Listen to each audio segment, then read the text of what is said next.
ഒരു ഉസ്താദ് കാർ ഓടിച്ചു പോകുന്നു. എന്താ ഉസ്താദ് കാർ ഓടിച്ചു പോകുന്നത്? ഉസ്താദ് മരത്തിമ്മ കയറിയ ഉസ്താദ് എന്താ മരത്തിമ്മ കയറുന്നത്? അതൊന്നും ഉസ്താദ് നിറ മലക്കാണ് എന്നൊക്കെ മനസ്സിലാക്കിയ കുറേ ധാരണകൾ നമ്മൾ പുറത്താക്കിയാൽ ഉസ്താദ് പട്ടിണിയാവുമെന്ന് കണ്ടെങ്കിൽ പുറത്താക്കാൻ കമ്മിറ്റിക്കാർക്ക് ധൈര്യം വരുള്ളൂ. 9,000 കോടി രൂപേൻ്റെ ആസ്തി ഉണ്ടായിരുന്നു എന്നല്ലേ ഉസ്മാൻ അഫാർ അള്ളാന്റെ സ്വത്തുക്കളെ കുറിച്ചൊക്കെ കേൾക്കുമ്പോൾ. ഉസ്താദായി കഴിഞ്ഞാൽ ബിസിനസ്സും ബ്ലോഗറും യൂട്യൂബറും ഇതൊക്കെ ആവാന്നുള്ളത് മനസ്സിലായി. നിങ്ങളിപ്പോൾ ഈ ചെയ്യുന്ന പരിപാടി 1,000 കോടി രൂപ ചെലവഴിച്ച് വലിയൊരു സ്ഥാപനം ഉണ്ടാക്കിയാൽ ഇത്രമാത്രം ആളുകളിലേക്കൊരു സന്ദേശം എത്തിക്കാൻ കഴിയുമെന്ന് എനിക്ക് തോന്നുന്നില്ല. അതുകൊണ്ടാണ് ഞാൻ സ്വാഭാവികമായിട്ടും യൂട്യൂബേഴ്സിനെയും ഇൻഫ്ലുവൻസിനൊക്കെ ഞാൻ വളരെ കൂടുതൽ സ്നേഹിക്കുന്നതാണ്. അവർക്ക് കുറേ സ്ഥലത്തേക്ക് ഇപ്പം നിങ്ങളുടേതൊക്കെ 1 മില്യൺ ആളുകളൊക്കെ 10 ലക്ഷം ആളുകൾക്ക് നമ്മുടെ ഇന്നത്തെ പ്രഭാഷണങ്ങൾ, ഇന്നത്തെ വഴലുകൾ ഇതെല്ലാം നമ്മളൊന്ന് ശൈലി മാറ്റണം എന്ന് വിശ്വസിക്കുന്നതാണ്. ഖുർആനിൽ 14ഓളം സ്ഥലങ്ങളിൽ യാത്രയെക്കുറിച്ചിട്ട് പ്രോത്സാഹിപ്പിച്ചിട്ടുണ്ട്. നന്നായിട്ട് യാത്രകൾ ചെയ്യണം. യാത്രകളിൽ നിന്ന് കുറേ പാഠങ്ങൾ കിട്ടും. ഞാനിപ്പോൾ നിങ്ങളും മനസ്സിലാക്കിയ ഈ കുറഞ്ഞൊക്കെ പോയി 23 വയസ്സേ ആയിട്ടുള്ളൂ എന്ന് അറിയാൻ കഴിയും. 23 വയസ്സിൻ്റെ ഇടയിൽ നിങ്ങൾ ഫ്രാൻസിസ് സ്വിറ്റ്സർലാൻഡിലും അതുപോലെ തന്നെ അതിൽ ഏറ്റവും എന്നെ ആകർഷിച്ചത് അന്നൊന്നും നമ്മളെ ആൾക്കാർക്ക് ആർക്കും സ്റ്റുഡിയോ അത് ഇസ്ലാമിന് പറ്റുമോ, അത് ഇസ്ലാമിന് പുറത്തല്ലേ എന്നൊക്കെ പറഞ്ഞ് പലരോട് ഞാനത് പറഞ്ഞു നോക്കി. ആരും ഉൾക്കൊള്ളാൻ തയ്യാറ്. അന്ധമായ ഒരു വിരോധം, പുതിയതിനൊക്കെ എതിർക്കുക എന്നുള്ള ശൈലി അത് ശരിയല്ല. ഇന്നത്തെ കുട്ടികളോട് ലോകത്തെ 196 രാജ്യങ്ങളുടെയും പ്രധാനമന്ത്രിമാരെയും രാഷ്ട്രത്തലവന്മാരെയും പറയാൻ കഴിയും. സ്വന്തം വാപ്പൻ്റെ പേര് പറയാൻ എത്ര കുട്ടികൾക്ക് കഴിയും? എൻ്റെ ഉമ്മക്ക് 12 മക്കളാണ്. എൻ്റെ ജീവിതത്തിൽ ഇന്നും എനിക്ക് ധൈര്യത്തോടെ പറയാൻ ഞാൻ എൻ്റെ മാതാപിതാക്കളെ ഗുരുനാഥന്മാരെ ഇതുവരെ വെറുപ്പിച്ചിട്ടില്ല എന്നുള്ളത് വലിയൊരു ബാക്കിയാത്ത സ്വാലിഹാത്ത് അറബി കോളേജിലാണ് പഠിച്ചത്. 42 കൊല്ലമായി ഇന്ന് വരെ ഞാൻ മേൽമുറിന്ന് ഒരാളോട് 1 രൂപ കടം വാങ്ങിയിട്ടില്ല.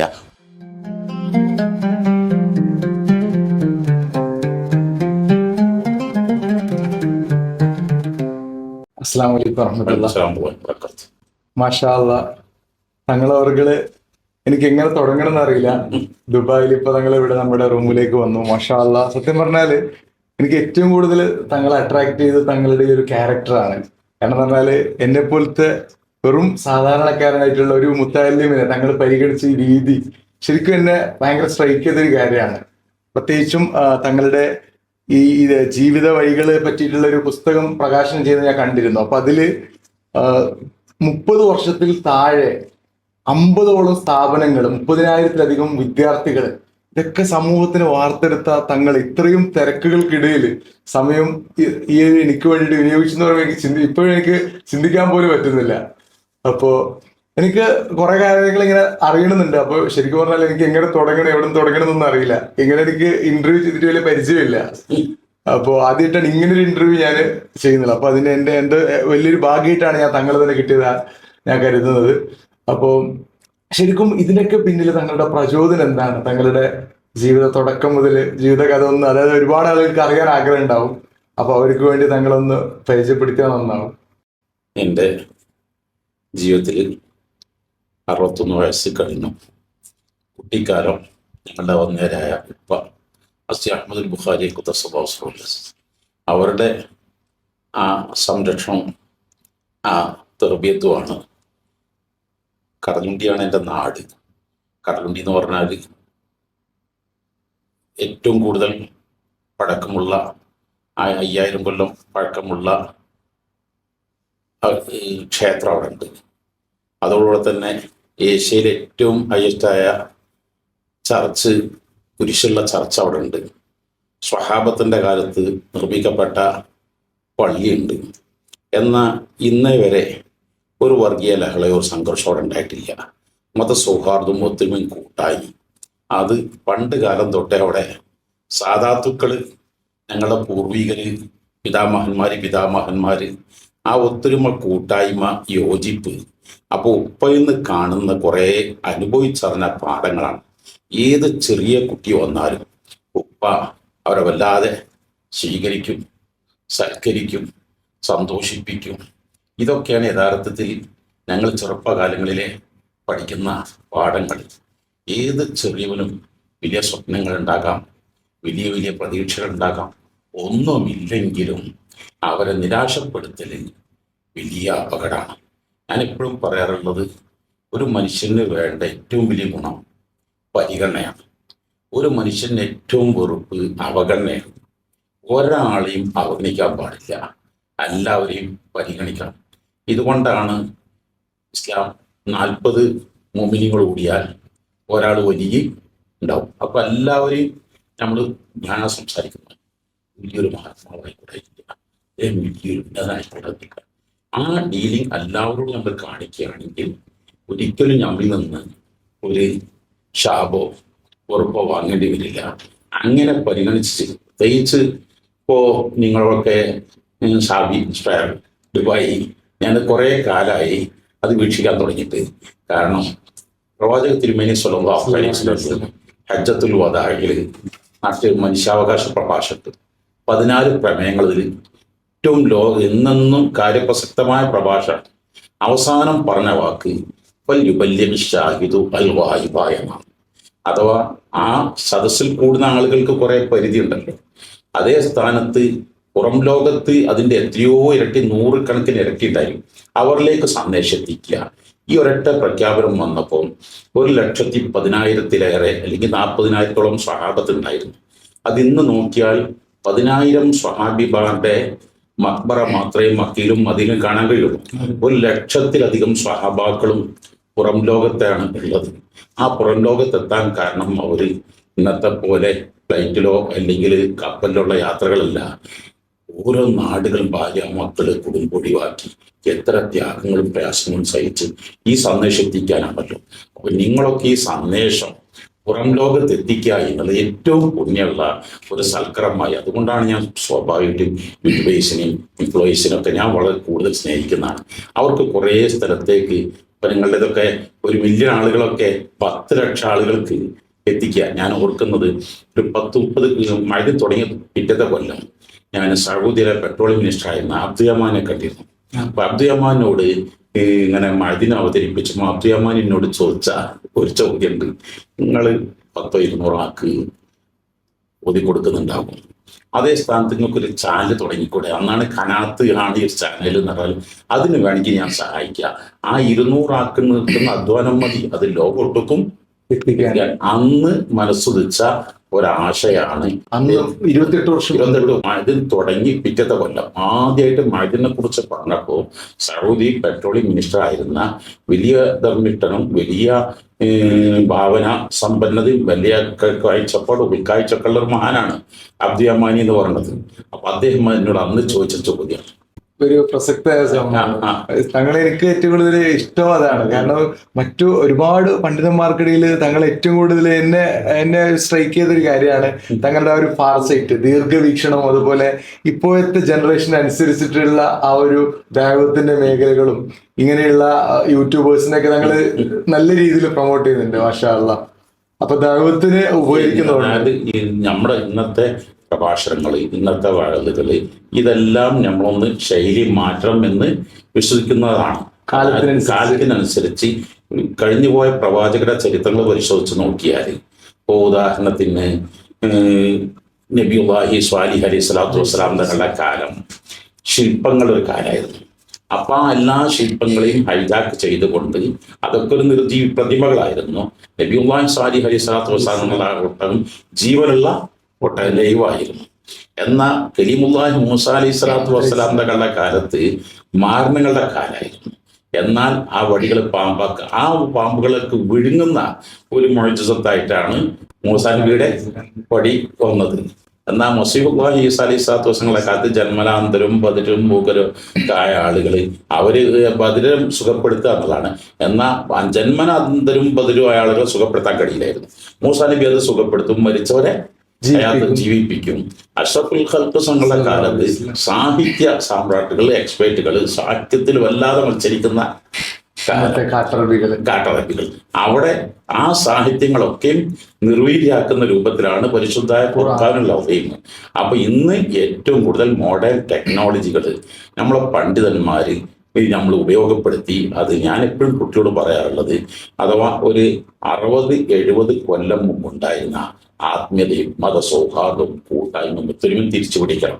എന്നാലോ ഒരു 70-80 കൊല്ലം കഴിഞ്ഞാൽ ആവശ്യമായി വരുന്ന മോഡേൺ ടെക്നോളജി, ഫോറിൻ ലാംഗ്വേജ്, അത് ശാസ്ത്രീയ മുന്നേറ്റങ്ങൾ ഇവിടെ കുട്ടികൾക്ക് സമന്വയിപ്പിച്ച് രണ്ടുകൂടി കൊടുത്താൽ നമ്മുടെ സമൂഹം വലിയൊരു മുന്നേറ്റത്തിലേക്ക് ഔന്നത്യത്തിലേക്ക് എത്തിച്ചേരാൻ കഴിയുന്നുള്ള 100% വിശ്വാസമുണ്ട്. മാഷാ അല്ലാ, തങ്ങളുടെ ഈ ഒരു എനിക്ക് മനസ്സിലായത്, എനിക്ക് തന്നെ മഹദിൽ പഠിച്ചിറങ്ങിയ ഒരുപാട് സുഹൃത്തുക്കളുണ്ട്. അപ്പൊ അതിൽ തന്നെ ഈജിപ്തിലുള്ളവരുണ്ട്, റഷ്യയിലുള്ളവരുണ്ട്, ഇവിടെ ഷാർജയിൽ അൽക്കാസ്മിയിലുള്ളവരുണ്ട്. അങ്ങനെ ലോകത്തിന്റെ നാനാഭാഗങ്ങളിൽ മഹദിൽ നിന്ന് ഇറങ്ങിയ ആളുകളുണ്ട്. അതിൽ ഡോക്ടേഴ്സ് ഉണ്ട്, എഞ്ചിനീയേഴ്സ് ഉണ്ട്, അഡ്വക്കേറ്റ്സ് ഉണ്ട്, പല പല പ്രൊഫഷണൽ മേഖലകളിൽ വർക്ക് ചെയ്യുന്നവരൊക്കെ ഉണ്ട്. അപ്പോ ശരിക്കും പറഞ്ഞാല് തങ്ങളുടെ മറ്റൊരു തരത്തിൽ ഞാൻ നോക്കുമ്പോൾ തങ്ങൾ ഒരുപാട് യാത്രകൾ ചെയ്യാറുണ്ട്. ഇപ്പൊ ഞാൻ ലാസ്റ്റ് ഇങ്ങനെ യാത്ര ചെയ്ത സ്ഥലങ്ങളായിരുന്നു ഫ്രാൻസ്, സ്വിറ്റ്സർലാൻഡ്, അങ്ങനെ ഒരുപാട് സ്ഥലങ്ങളിൽ. പക്ഷെ തങ്ങളെ സംബന്ധിച്ചോളം ഞാൻ മനസ്സിലാക്കുന്നത് 2009 തന്നെ നോളേജ് ഹണ്ട് എന്നുള്ള രീതിയിൽ തുടങ്ങിയിട്ട് ഇന്ന് ഒരുപാട് രാജ്യങ്ങളിൽ 50-ലേറെ രാജ്യങ്ങൾ തങ്ങൾ യാത്ര ചെയ്തിട്ടുണ്ട് അല്ല. ഇതിനൊക്കെ എങ്ങനെയാണ് തങ്ങൾക്ക് അന്ന് തന്നെ, കാരണം നമ്മൾക്ക് ഇന്ന് ചിന്തിക്കുന്നത് ഇന്നത്തെ ആളുകൾ ചിന്തിക്കുന്ന കാര്യങ്ങൾ തങ്ങൾ ഒരുപാട് വർഷങ്ങൾക്ക് മുമ്പേ ചിന്തിച്ചിട്ടുണ്ടായിരുന്നു. എങ്ങനെയാണ് ഇതൊക്കെ തങ്ങളുടെ ഈ ഒരു ഉയർന്ന ചിന്താഗതിയും? ഞാൻ മനസ്സിലാക്കുന്നത് താങ്കൾ ഒരു വിഷണറി ലീഡറാണ്. അങ്ങനൊന്നും പറയാനും തയ്യാറല്ല, എനിക്ക് തോന്നിയിട്ടില്ല. പക്ഷെ ഒരു കാര്യം, ഖുർആനിൽ 14ഓളം സ്ഥലങ്ങളിൽ യാത്രയെ കുറിച്ചിട്ട് പ്രോത്സാഹിപ്പിച്ചിട്ടുണ്ട്. മാത്രമല്ല ഇങ്ങനൊക്കെ തുടങ്ങിയിട്ട് ഖുർആൻ ചോദിക്കുന്ന ഓരോ ചോദ്യങ്ങൾ ഖുർആന്റെ ഇത്തരത്തിലെ കാര്യപ്രസക്തമായ ഭാഗങ്ങളാണ്. മാനിമാം ഷാഹിദ് റളിയല്ലാഹു തആല തങ്ങൾ ബുഖാരിയിൽ പലപ്പോഴും ധരിക്കാറുണ്ട്. താബീങ്ങൾ പ്രമുഖരാണ്. അവരോട് ചോദിച്ചു, നിങ്ങൾ എന്താ ഇത്രമാത്രം വിജ്ഞാന സാഗരായി മാറാനുള്ള കാരണം? 4 കാരണം പറഞ്ഞത്. അതിലൊന്ന് പറഞ്ഞത്, കാക്ക എഴുന്നേൽക്കും പോലെ ഞാൻ ഏറ്റവും നേരത്തെ എഴുന്നേൽക്കും, കഴുത ക്ഷമിക്കും പോലെ ഞാൻ ക്ഷമിക്കും, പിന്നെ ഒന്നിലും ഒരാളെയും ഞാൻ ആശ്രയിക്കൂല, പിന്നെ പറഞ്ഞ സൈറുൽ ബിലാദ്, ഞാൻ എപ്പോഴും രാജ്യം ഇങ്ങനെ കറങ്ങിക്കൊണ്ടേ ഇരിക്കും. വേറെ എവിടുന്നും കിട്ടാത്തത്, അതായത് മഹാനായ ഇമാമുന ഷാഫി പറഞ്ഞ ഉദാഹരണങ്ങൾ, ദീവാനു ഷാഫിയിലെ കുറേ കാര്യങ്ങൾ. ഇപ്പോ സമുദ്രത്തില്, എൻ്റെ കടൽ തീരത്താണ് എൻ്റെ വീടുള്ളത്, കടലുണ്ടി. പക്ഷേ അവിടെ കടലിൽ ഇഷ്ടം പോലെ അനന്ത കോടികളുടെ സമുദ്രോൽപ്പന്നങ്ങളുണ്ട്. ഈ സമുദ്രങ്ങളെടുത്തോളം 10 ഇസ്രാഗ് തരുമല്ലോ, പക്ഷെ അത് പുറത്തേക്ക് എടുത്താലാണ് അത് വാല്യുബിൾ ആകുന്നത്. അതുപോലെ തന്നെ ഊത്, അത് ഇങ്ങോട്ട് എടുക്കുമ്പോഴാണ് കസ്തൂരിമാന്റെ കസ്തൂരി. അങ്ങനെ ഏത് സാധനവും അത് വാല്യബിളായി മാറുന്നത് അതിന്ന് സ്ഥാനത്ത് പുറം ലോകത്തേക്ക് വരുമ്പോഴാണ്. അപ്പോൾ ഒരു മനുഷ്യന്റെ കഴിവുകൾ, ഞാൻ പറയുന്നത് ഏതൊരു മനുഷ്യന്റെയും സപ്തസമുദ്രത്തിലെ കഴിവുകളെ ഘോരമായ കഴിവുകൾ, അമൂല്യ നിധികളുണ്ട്. അത് പുറത്തേക്ക് എടുക്കാനുള്ള ഏറ്റവും നല്ല മാർഗമാണ് യാത്രകൾ. നന്നായിട്ട് യാത്രകൾ ചെയ്യണം. യാത്രകൾ കുറേ പാഠങ്ങൾ കിട്ടും. ഞാനിപ്പോ നിങ്ങളും മനസ്സാക്കിയ ഈ കുറഞ്ഞൊക്കെ പോയി 23 വയസ്സേ ആയിട്ടുള്ളൂ എന്ന് അറിയാൻ കഴിയും. 23 വയസ്സിൻ്റെ ഇടയിൽ നിങ്ങൾ ഫ്രാൻസും സ്വിറ്റ്സർലാൻഡിലും, അതുപോലെ തന്നെ അതിൽ ഏറ്റവും എന്നെ ആകർഷിച്ച ഞങ്ങൾ സൈക്കിളിൽ എന്താ ഉള്ളത്, സൗദി, ഫലസ്തീനും, ജോർദാനും, ഇറാഖ്, ഇങ്ങനെ തുടങ്ങിയ യാത്രകളൊക്കെ ഇതെന്നൊക്കെ ഓരോ ദിവസവും 1000 പാഠങ്ങളാണ് പഠിക്കാൻ കഴിയുന്നത്. അപ്പൊ അതുകൊണ്ടാണ് 2009 ഈ നോളേജ് ഹണ്ട് എന്നുള്ള സംവിധാനം തുടങ്ങിയത്. ആ തുടങ്ങുമ്പോ അന്നൊക്കെ അതിനെ പരിശീലിച്ചവരും മക്കാറാക്കിയവരൊക്കെ കുറെ ആളുകൾ ഉണ്ടായിരുന്നു. ഒരു മൊയ്ലിയർ എന്താ, തങ്ങൾ എന്താന്നൊക്കെ എന്താകണത് അറിയണത്. അപ്പൊ ഈ ഫോറിൻ ഭാഷകളുടെ ആവശ്യകതകൾ നേരിട്ട് മനസ്സിലാക്കി. എത്ര കഴിവുണ്ടായിട്ടും കാര്യമില്ല, ഭാഷ ഇല്ലെങ്കിൽ. ഉദാഹരണം, മലയാളിയെ സംബന്ധിച്ചിടത്തോളം മാതൃഭാഷ മലയാളമാണ്, വളരെ പ്രധാനപ്പെട്ട. പക്ഷെ ഇത് മഞ്ചേശ്വരം തൊട്ട് പാഠശാല വരെ 3.5 കോടി ജനങ്ങൾക്ക് മാത്രമേ മലയാളം അറിയുള്ളൂ. വേറെ ആർക്കാ മലയാളം അറിയിലുണ്ടാകുക? അപ്പൊ അതേ സ്ഥാനത്ത് ലോക ഭാഷകൾ അങ്ങനെയാണ്. മഴതില് സ്പാനിഷ്, ഫ്രഞ്ച്, ചൈനീസ് ഭാഷ, മാൻഡറിനൊക്കെ തുടങ്ങി. അതായത് ഇന്ന് കേരളത്തിൽ 19 യൂണിവേഴ്സിറ്റികളുണ്ട്. ഈ 19 യൂണിവേഴ്സിറ്റി ഒന്നിൽ പോലും സ്പാനിഷ് അക്കാദമി തുടങ്ങിയിട്ടില്ല. അത് ഞങ്ങള് 10-20 കൊല്ലം മുമ്പ് തന്നെ അന്ന് തന്നെ തുടങ്ങി സ്പാനിഷ് അക്കാദമി. ഓരോ നാട്ടിൽ ചെല്ലുമ്പോൾ പഠിക്കുന്ന ഓരോ പാഠങ്ങളാണ്. ഇപ്പോ 1000-ലേറെ ആളുകൾ സ്പാനിഷ് പഠിച്ചു. മാത്രമല്ല, ഇപ്പോഴൊക്കെ യൂണിവേഴ്സിറ്റിയിൽ പ്രൊഫസർ ആകണമെങ്കിൽ സാധാരണ ഇതിൽ ഇംഗ്ലീഷിലോ അല്ലെങ്കിൽ ബയോളജിയിലോ കെമിസ്ട്രിയിലോ ഫിസിക്സിലോ ഒക്കെ ഒരു PhD ഇതൊക്കെ 10-40 വയസ്സാവണം. അതേ സ്ഥാനത്ത് ഈ ഫോറിൻ ലാംഗ്വേജിലാണെങ്കിൽ ഇപ്പോൾ ഞങ്ങൾക്ക് കുട്ടികൾ ഇപ്പോൾ 20, 23, 24 വയസ്സാകുമ്പോഴേക്കും അവർ വലിയ വലിയ യൂണിവേഴ്സിറ്റികൾ ജർമ്മൻ ഭാഷ എടുത്ത് ഇപ്പോൾ 67 രാഷ്ട്രങ്ങളിൽ അതിൻ്റെ സന്തതികൾ എത്താൻ കഴിഞ്ഞ പ്രധാന കാരണം ഈ ഫോറിൻ ഭാഷകളാണ്. മാത്രം 90ഓളം ഫെലോഷിപ്പുകൾ ഉണ്ട്.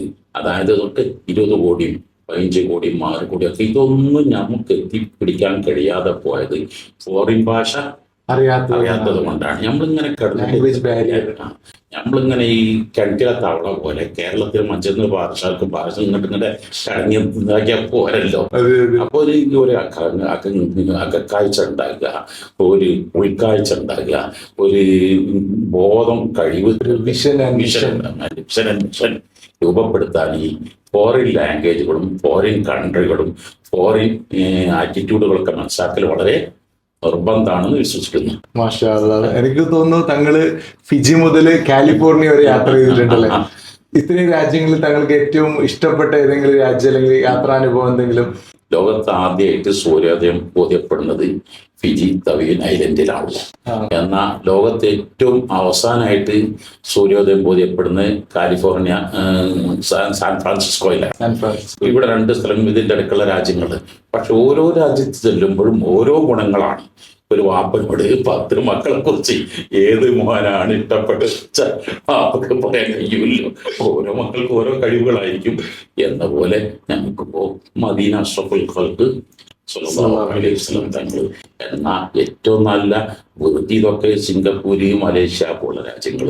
എന്നാലോ ലോകത്ത് ഏറ്റവും കൂടുതൽ ഉയർന്ന് ചിന്തിക്കുന്ന അമേരിക്ക, ബ്രിട്ടൻ, അങ്ങനെ ഓരോ രാജ്യങ്ങളുടെയും ഓരോ കൊറിയ അവിടുത്തെ എന്താകുന്നത് ടെക്നോളജികൾ, മറ്റ് ജർമ്മനിലെ ഓരോ കാറുകൾ, മറ്റിങ്ങനെ തുടങ്ങിയ ഓരോ ഫീൽഡ് നാടുകളും ഒന്നൊന്നിനും മെച്ചപ്പെട്ടാണ് മുഴുവൻ രാജ്യങ്ങളും. അതെ, ഒന്നിനും എടുത്തു പറയാൻ കഴിയില്ലല്ലോ. അവരോട് 10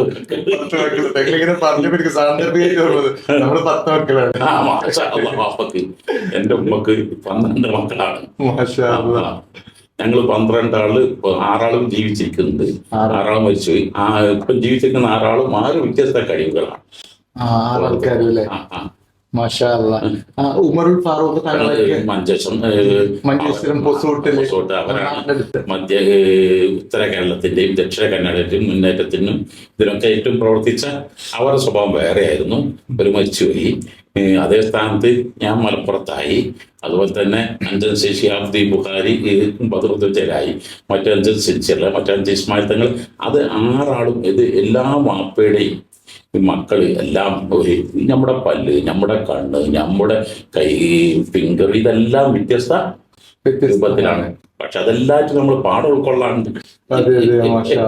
ഞങ്ങളിങ്ങനെ പറയുമ്പോ എനിക്ക് ഓർമ്മ വന്നത് താങ്കള് ബുഖാരി കുടുംബമാണല്ലോ. അപ്പൊ താങ്കള് ബുഖാറയിലേക്ക് പോയിട്ടുണ്ട്, ഉസ്ബെക്കിസ്ഥാനില്. ആദ്യമായിട്ട് കേരളത്തിൽ നിന്ന് ഉസ്ബെക്കിസ്ഥാനിലേക്ക് പോയത് ഞങ്ങളുടെ നോളജ് ഹണ്ടാണ്. അതിന് പ്രധാന കാരണമുണ്ട്. ഞാൻ നന്നായി വായിക്കാറുണ്ട്. മർഹൂം പാണക്കാട് സി മുഹമ്മദ് ശിഹാബ് തങ്ങൾ ഉയർത്തി കൊടുക്കണം. ഒരു ഇന്റർവ്യൂ വായിച്ചപ്പോൾ തങ്ങൾ ഇനിയുള്ള അഭിലാഷ ഏതാണ്? ഉസ്ബെക്കിസ്ഥാനിൽ പോകലാണ്. അപ്പോൾ ഉസ്ബെക്കിസ്ഥാനെ കുറിച്ച് പഠിക്കാൻ ആലോചിച്ചപ്പോഴാണ് സത്യത്തിൽ ഉസ്ബെക്കിസ്ഥാൻ എന്നൊക്കെ പറഞ്ഞ ഒരു കാലത്ത് എന്തായിരുന്നു എന്നുള്ളത് മഹാനായ ഇമാം മാലിക് റളിയല്ലാഹു തആല തങ്ങൾ പറഞ്ഞത്. അൽ ഹിന്ദു ശതറ ജുദൂറുഹാ ഫീ മക്ക وأصحابها في المدينة وفروعها في العراق وثمارها في خراسان. ഉസ്ബെക്കിസ്ഥാൻ, അഫ്ഗാനിസ്ഥാൻ, തുർക്കുമാനിസ്ഥാൻ, ഈ സെൻട്രൽ ഏഷ്യ എന്ന് പറഞ്ഞത്, അതായത് മാവറ എന്ന് പറഞ്ഞത്, അതായത് ഇൽമു നിറൊരു വൃക്ഷമാണ്. അതിൻ്റെ അടിവേര് കിടക്കുന്നത് മക്കയാണ്. അതിൻ്റെ തടിമരം കിടക്കുന്നത് മദീനയിലാണ്. അതിൻ്റെ കൊമ്പ് ജില്ലികൾ കിടക്കുന്നത് ഇറാഖിലാണ്. എന്നാൽ അതിൻ്റെ കായ്കനികൾ കിടക്കുന്നത് ഖുറാസാനിലാണ്. അവിടെ നിന്നാണ് ബുഖാരി സാദാത്തുക്കൾ, ബുഖാറ, താഷ്കന്ത് ഉള്ളതൊക്കെ. ഇനിയിപ്പോൾ സിഹാസിത്തയിലെ ഇമാം ബുഖാരി റളിയല്ലാഹു അൻഹു, ഇമാം മുസ്ലിം റളിയല്ലാഹു അൻഹു, ഇമാം തുർമുദി റളിയല്ലാഹു അൻഹു, ഇബ്നു മാജ, നസായി, അത് നമ്മുടെ പഠിക്കുന്ന വലിയ വലിയ ഇമാമുമാര്, ഇമാം അബൂ മൻസൂർ മാത്തുർ റളിയല്ലാഹു അൻഹു, ഇമാം ഫഖ്റുദ്ദീൻ റാസി റളിയല്ലാഹു അൻഹു, സഅദുദ്ദീൻ തഖ്താസാനി, ഇവരൊക്കെയും ഈ ഖുറാസാൻ മാത്രമല്ല. ഈ ഖുറാസാൻ എന്ന് പറഞ്ഞാല് മുഅ്ജമുൽ ബുൽദാനിൽ പറയുന്നത് മാ ബൈനൽ ഹിന്ദി വൽ ഇറാഖ് എന്നാണ്. ഇന്ത്യക്കുള്ള ഏറ്റവും വലിയ പവിത്രത അതാണ്. ഇന്ത്യ എന്ന് പറഞ്ഞാൽ ഖുറാസാനെ തൊട്ട് ചേർന്ന് കിടക്കുന്ന. ഈ ശിഹാബ് സുദ്ദീയുടെ മുഴുവൻ ഷുറൂഹും വ്യാഖ്യാനമുള്ളത് ഈ ഒരു പ്രവിശ്യയിൽ ഇന്ത്യയിലുണ്ടായിരുന്നു. ഇന്ത്യയിൽ നിന്നാണ് ഇന്നിപ്പം ലോകം മുഴുവൻ മുഹദ്ദിഥീങ്ങളിൽ മക്ക, മദീന, യമന്, ഇറാഖ്, ഫലസ്തീനിലും കുടിക്കുക പകുതിയിലേറെ മുഹദ്ദിഥീങ്ങൾ ഖുറാസാനാണ്. ആ ഖുറാസാൻ ചേർന്ന് നിൽക്കുന്നതാണ് ഇന്ത്യ എന്ന് പറയുന്നത്. ഇന്ത്യയിലെ ഇപ്പോൾ കുത്തുബ് താജ്മഹൽ ആണെങ്കിലും ഇന്ത്യൻ്റെ ചരിത്രത്തിൽ അടയാളപ്പെടുത്തലുകൾക്കിടയിൽ ജുമാ മസ്ജിദൊക്കെ ഖുറാസാനിൽ നിന്ന് വന്നതാണ്. അപ്പൊ ആ ഖുറാസാൻ നിന്ന് വന്ന കാരണം കൊണ്ടാണ് ഞങ്ങളുടെ ആദ്യമായിട്ട് കേരളത്തിലെത്തിയ തങ്ങന്മാരും ബുഖാരി തങ്ങന്മാർ 800 കൊല്ലം മുമ്പ് ബുഖാരി സാധുക്കൾ കേരളത്തിൽ ആദ്യമായിട്ട് 800 കൊല്ലം മുമ്പ് ബുഖാരി ഇപ്പോ ഡൽഹിയിലെ ജുമാത്തുള്ളിലല്ലോ അവിടുത്തെ ഇമാമ് എന്താണല്ലോ ബുഖാരി ആണല്ലോ. അതുപോലെ തന്നെ ഇവിടെ ഇപ്പോൾ ഉച്ച ഷരീഫ് എന്ന് പറയും പാകിസ്ഥാനിൽ, അവിടെ മഖ്ദൂമെ ജഹാംഗീർ സൈദലാദ്ദീൻ ബുഖാരി എന്ന് പറയുന്നത്. അതുപോലെ തന്നെ ബീജാപൂരി, അതായത് ഈ ഖുറാസാനിൽ നിന്ന് വന്ന് ഇവിടെ ഉണ്ടാക്കിയപ്പോൾ ബുഖാരി പള്ളി ഉണ്ടാക്കിയപ്പോൾ ബുഖാരി തങ്ങന്മാർ അങ്ങോട്ട് കൊണ്ടുവന്നു. അങ്ങനെ ബീജാപൂരിലേക്ക് എത്തി.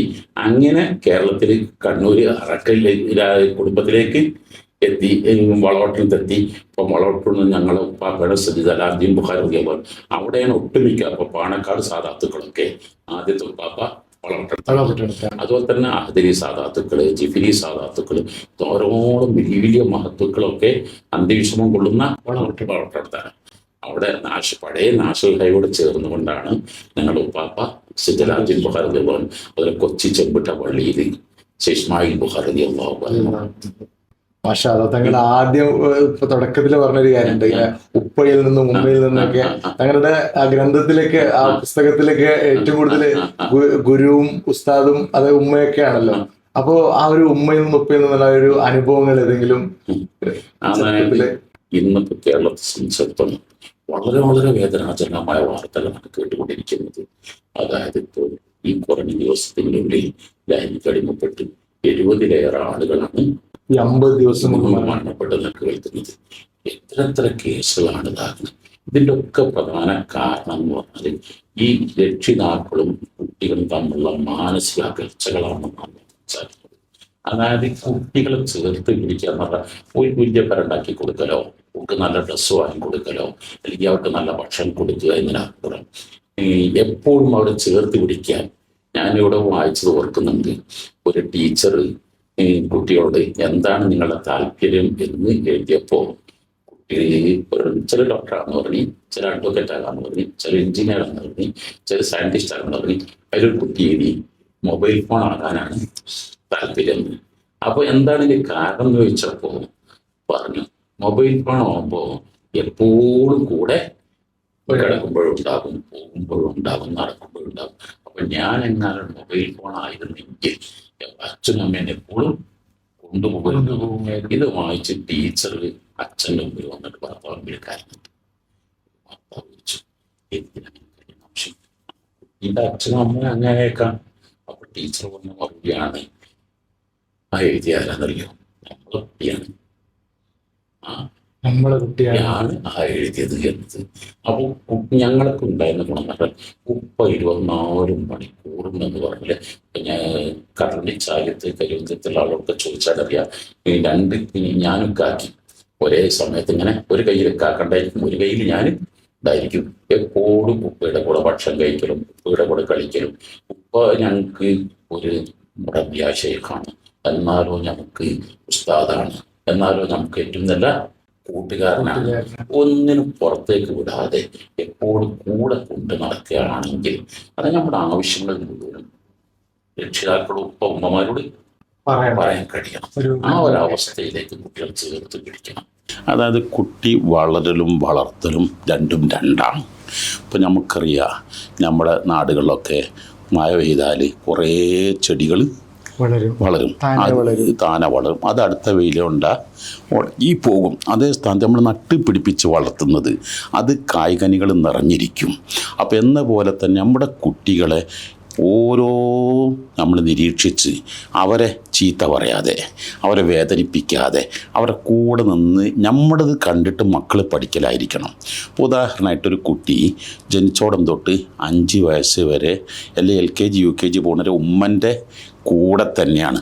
ആ കുട്ടിയുടെ ആ പ്രാണർ സ്പോഞ്ച് പോലെ ഒരു വെള്ളം ഇറ്റിയാൽ അതപ്പം ഒപ്പിയെടുക്കുന്ന പോലെ ആ ഉമ്മയുടെ ആ ക്യാരക്ടർ. അപ്പോൾ അതുകൊണ്ട് ഉമ്മ മദ്രസ, ഉമ്മ ഒരു മദ്രസയാണ്. ആദ്യത്തെ വിദ്യാലയം ഉമ്മയാണ്. ഉമ്മയിൽ നിന്ന് പിന്നെ വാപ്പൻ്റെ കൂടെ. സത്യത്തിൽ നമ്മുടെ പിന്നെ അധ്യാപകന്മാർക്കെന്ന് പറഞ്ഞാൽ ഇന്നിപ്പോൾ കുറേ പോഷൻ തീർക്കുക എന്നതിലപ്പുറം ഈ കഥകൾ പറഞ്ഞിട്ട് കുട്ടികളെ വശീകരിക്കുക എന്നുള്ളത് പണ്ടൊക്കെ അധ്യാപകരിലുണ്ടായിരുന്നു. ഇപ്പം കേരളത്തിൽ നടന്ന ഒരു കൊലയെക്കുറിച്ച് താമര ഷഹബാസിനെ കുറിച്ച് ഒരു അധ്യാപകൻ പറഞ്ഞത്, ഞാൻ ഈ തിരക്കിനിടയിൽ കുട്ടികൾക്ക് കഥ പറഞ്ഞു കൊടുക്കാൻ മറന്നുപോയി. ഇപ്പോൾ കുട്ടികൾ കഥയില്ലാത്ത കുട്ടികളായി മാറി. അപ്പോൾ ഈ കഥ പറച്ചിലുകളൊക്കെ നമ്മൾ വാപ്പാർ, ഉമ്മാർ, പൂർവികർ, പിതാമഹന്മാർ, ഇതൊന്നും കഥ പറച്ചിൽ കുട്ടികളോട് ഇല്ല. ഇന്നത്തെ കുട്ടികളോട് ലോകത്തെ 196 രാജ്യങ്ങളിലെയും ലീഡേഴ്സിനെ, പ്രധാനമന്ത്രിമാരെയും പ്രസിഡന്റുമാരെയും രാഷ്ട്രത്തലവന്മാരെയും പറയാൻ കഴിയും. സ്വന്തം വാപ്പൻ്റെ പേര് പറയാൻ എത്ര കുട്ടികൾക്ക് കഴിയും? സ്വന്തം കൾച്ചർ എന്ത് പറയാൻ ആർക്ക് കഴിയും? സ്വന്തം ഈ ചരിത്രങ്ങൾ എത്ര പേർക്ക് പറയാൻ കഴിയും? അപ്പം അതൊക്കെ ഒന്ന് കൂട്ടുകുടുംബത്തിൻ്റെ ആ കൂടുമ്പോൾ ഇമ്പമുണ്ടാകുന്ന ഒരവസ്ഥ. ഇന്നിപ്പോൾ ഒരാളിനോട് പറഞ്ഞു, എൻ്റെ വീട്ടിലില്ലാത്ത ഒന്നുമില്ല, എല്ലാം എൻ്റെ വീട്ടിലുണ്ട്.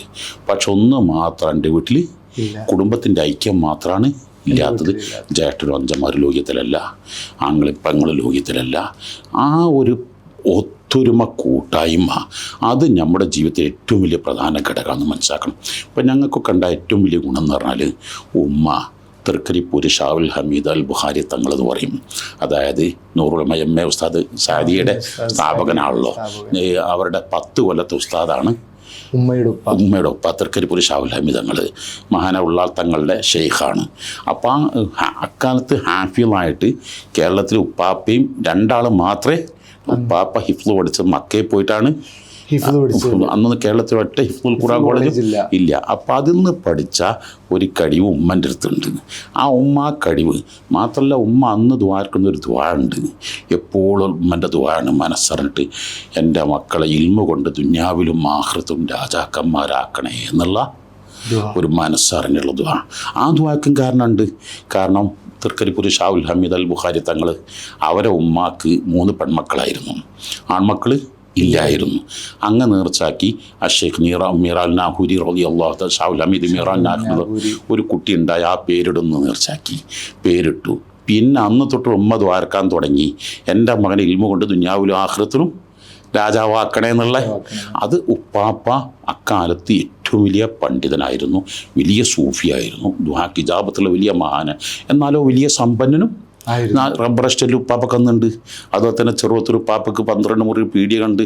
അപ്പോൾ ഇമ്മതെല്ലാം കണ്ടപ്പോൾ അതോ ഒരു ബിസിനസ് നടത്തിയിട്ടല്ല, അല്ലെങ്കിൽ വേറെ എന്തെങ്കിലും തരികടയോ ഷെയർ ഒന്നും നടത്തിയിട്ടല്ല, വെറും ദറസ് നടത്തി മാത്രം. 40 വർഷത്തിലേറെ കാലം ഉപ്പാപ്പ തൃക്കരിപ്പൂര് ദറസ് നടത്തിയിട്ടുണ്ട്. തൃക്കരിപ്പൂര് 10-11 അളമറ കിതാബുണ്ട്. എല്ലാം ഉപ്പാപ്പൻ്റെ കിതാബ് തന്നെയാണ്.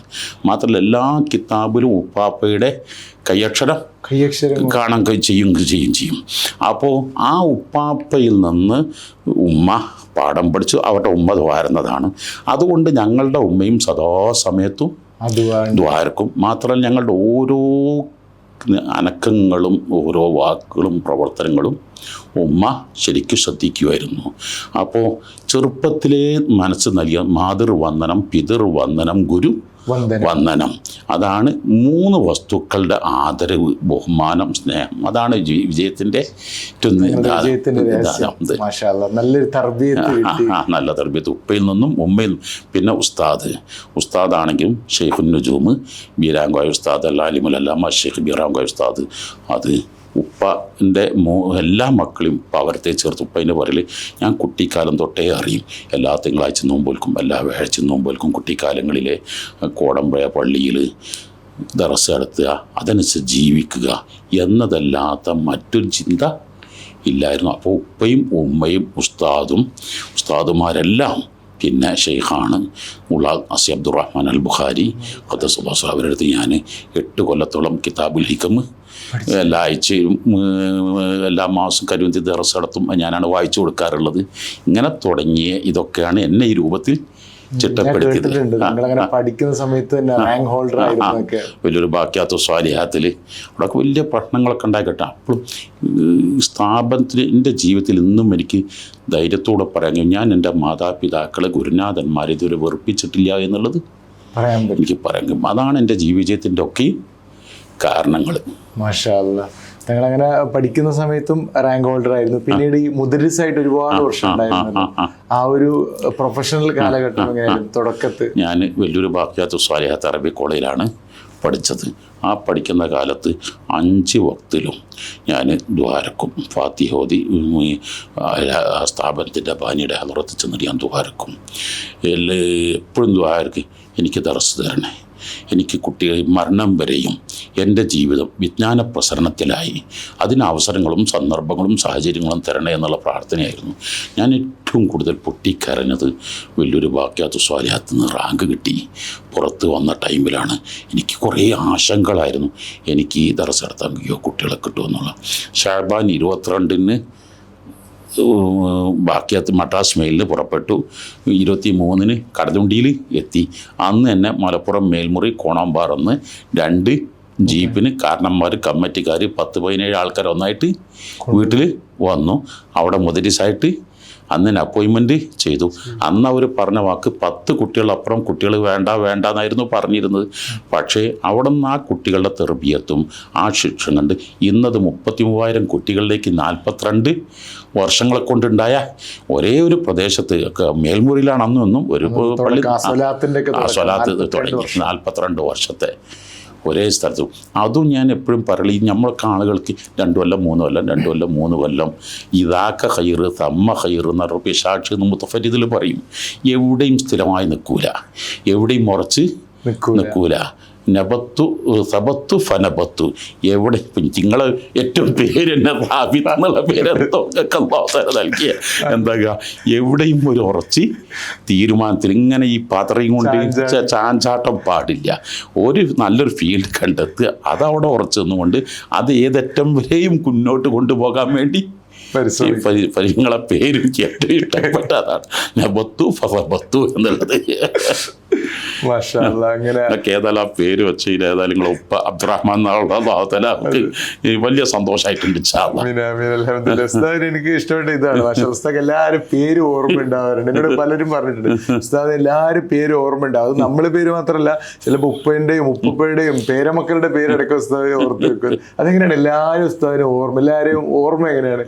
പലർക്കും ഇല്ലാത്തൊരു ക്വാളിറ്റിയാണ്. കാരണം ഇപ്പോൾ ഒരുപാട് ആളുകളെ പരിചയം ഉസ്താദിൻ്റെ ജീവിതത്തിൽ ഡെയിലി ഒരുപാട് ആളുകൾ കാണും. അവസാനം ഇത്ര വർഷം കഴിഞ്ഞാൽ ആ പേര് എങ്ങനെയാണ് ഓർമ്മ വരുന്നത്? മഹാൻ അബൂ ശുജാ റളിയല്ലാഹു തആല തങ്ങൾ മരിക്കുമ്പോൾ 160 വയസ്സ് ഉണ്ട്. അപ്പോൾ ഈ 160 വയസ്സ് വരെയായിട്ട് മഹാനോൾക്ക് മെമ്മറി പവറിന് യാതൊരു തകരാറും സംഭവിച്ചിട്ടില്ല. നമുക്കിപ്പോൾ 60, 70, 80 കഴിയുമ്പോഴേക്ക് എല്ലാം നഷ്ടപ്പെടും. അപ്പോൾ ഇതിൻ്റെ സീക്രട്ട് ഉണ്ടെന്ന് ചോദിച്ചു. അതിന് പറഞ്ഞ മറുപടി, എൻ്റെ കുട്ടിക്കാലത്ത് ഞാൻ ഒരു തെറ്റുകുറ്റങ്ങൾ ചെയ്തില്ല. അപ്പോൾ ആയതുകൊണ്ട് എൻ്റെ വാർദ്ധക്യത്തിൽ എനിക്ക് വിഷമകരാവുന്നൊന്നും അള്ളാഹു തആല എനിക്ക് ചെയ്തിട്ടില്ല. അപ്പോൾ ചെറുപ്പത്തിലെ ഉപ്പയിൽ നിന്നും ഉമ്മയിൽ നിന്നും ഈ മറ്റ് കൂട്ടുകെട്ടുകളോ മറ്റ് പൈശാചിക ചിന്തകളോ മറ്റോ വരാതെ, ഞാനതിൻ്റെയൊക്കെ ക്രെഡിറ്റ് എൻ്റേതല്ല, ഞാനൊന്നുമല്ല. പക്ഷെ ഉപ്പയും ഉമ്മയും ഉസ്താദും അങ്ങനെ വളർത്തി കൊണ്ടുപോകാൻ ചെയ്തിരുന്നു. അപ്പോൾ ഓരോരുത്തരും സ്നേഹിക്കുന്നവരെ നന്നായി സ്നേഹിക്കാനും ആ സ്നേഹിക്കുന്നവരെ അവർക്ക് പകരം നൽകാൻ. നമുക്കിതൊക്കെ ചെയ്യുന്നപ്പോൾ ഈ ബിഗ് സീറോ എന്ന് തുടങ്ങിയതാണ് മഅദീൻ എന്ന് പറഞ്ഞത്. അതായത് 1 സെൻറ്റ് ഭൂമി പോലും സ്വന്തമായിട്ടില്ലാതെ ആ 28 വർഷം കൂടി 250 ഏക്കർ ഭൂമിയാക്കണത്, അതുപോലെ തന്നെ 10-55 സ്ഥാപനങ്ങളാക്കുന്നത്, 10-33,000 കുട്ടികളായി മാറുന്നത്, ഇതൊന്നും ഇപ്പോൾ ഒരു മനുഷ്യരെ കൊണ്ട് ചിന്തിക്കാനും സ്വപ്നത്തിൽ കാണാൻ പോലും പറ്റുന്നില്ല. സ്നേഹം അങ്ങോട്ട് കൊടുത്താൽ അത് അവർക്ക് ഇങ്ങോട്ട് സ്നേഹം അവർ തിരിച്ച് തരും. അപ്പോൾ അവർ തരുന്നവർക്കൊക്കെ അവരെ മക്കളും മരുമക്കളെയും പേരക്കുട്ടികളെയും കുടുംബത്തിലൊക്കെ പറഞ്ഞ് ദുആർന്ന് കൊടുക്കും. അഷ്റഫുൽ ഖൽഖ് സ്വഭാവങ്ങളുടെ സ്വഭാവം അങ്ങനെയായിരുന്നല്ലോ. ഈ വഫ്ദ് അബ്ദുൽ ഖൈസിൻ്റെ ആ സംഭവങ്ങളൊക്കെ എന്താകണത്, ഓരോരുത്തർ അള്ളാഹിൻ്റെ റസൂലിന് മുന്തിറല്ലേ, മുങ്കിതല്ലേ, അങ്ങനെ തുടങ്ങിയിട്ട് ഇങ്ങനെ ബഹ്റൈനിൽ, അതായത് ഇപ്പോഴത്തെ അൽ ഹസൻ സൗദിയിൽ. അപ്പോൾ അത് ആരെ അത് അവരെ നല്ലോണം സ്വാധീനിച്ചു. അത് എന്നെയും വല്ലാതെ സ്വാധീനിച്ചിട്ടുണ്ട്. അങ്ങനെയാണ് ഇന്നലെ ഞാൻ ശ്രദ്ധിച്ചത്. തങ്ങളിങ്ങനെ ആ സദസ്സിലുള്ള എല്ലാവരുടെ പേരെടുത്ത് പറഞ്ഞു, എന്നെ തങ്ങൾ പറഞ്ഞു, എനിക്കത് ഷോക്കായി. ഞാൻ ഒരിക്കലും തങ്ങൾക്ക് അറിയുമെന്ന് വിചാരിച്ചിട്ടില്ല.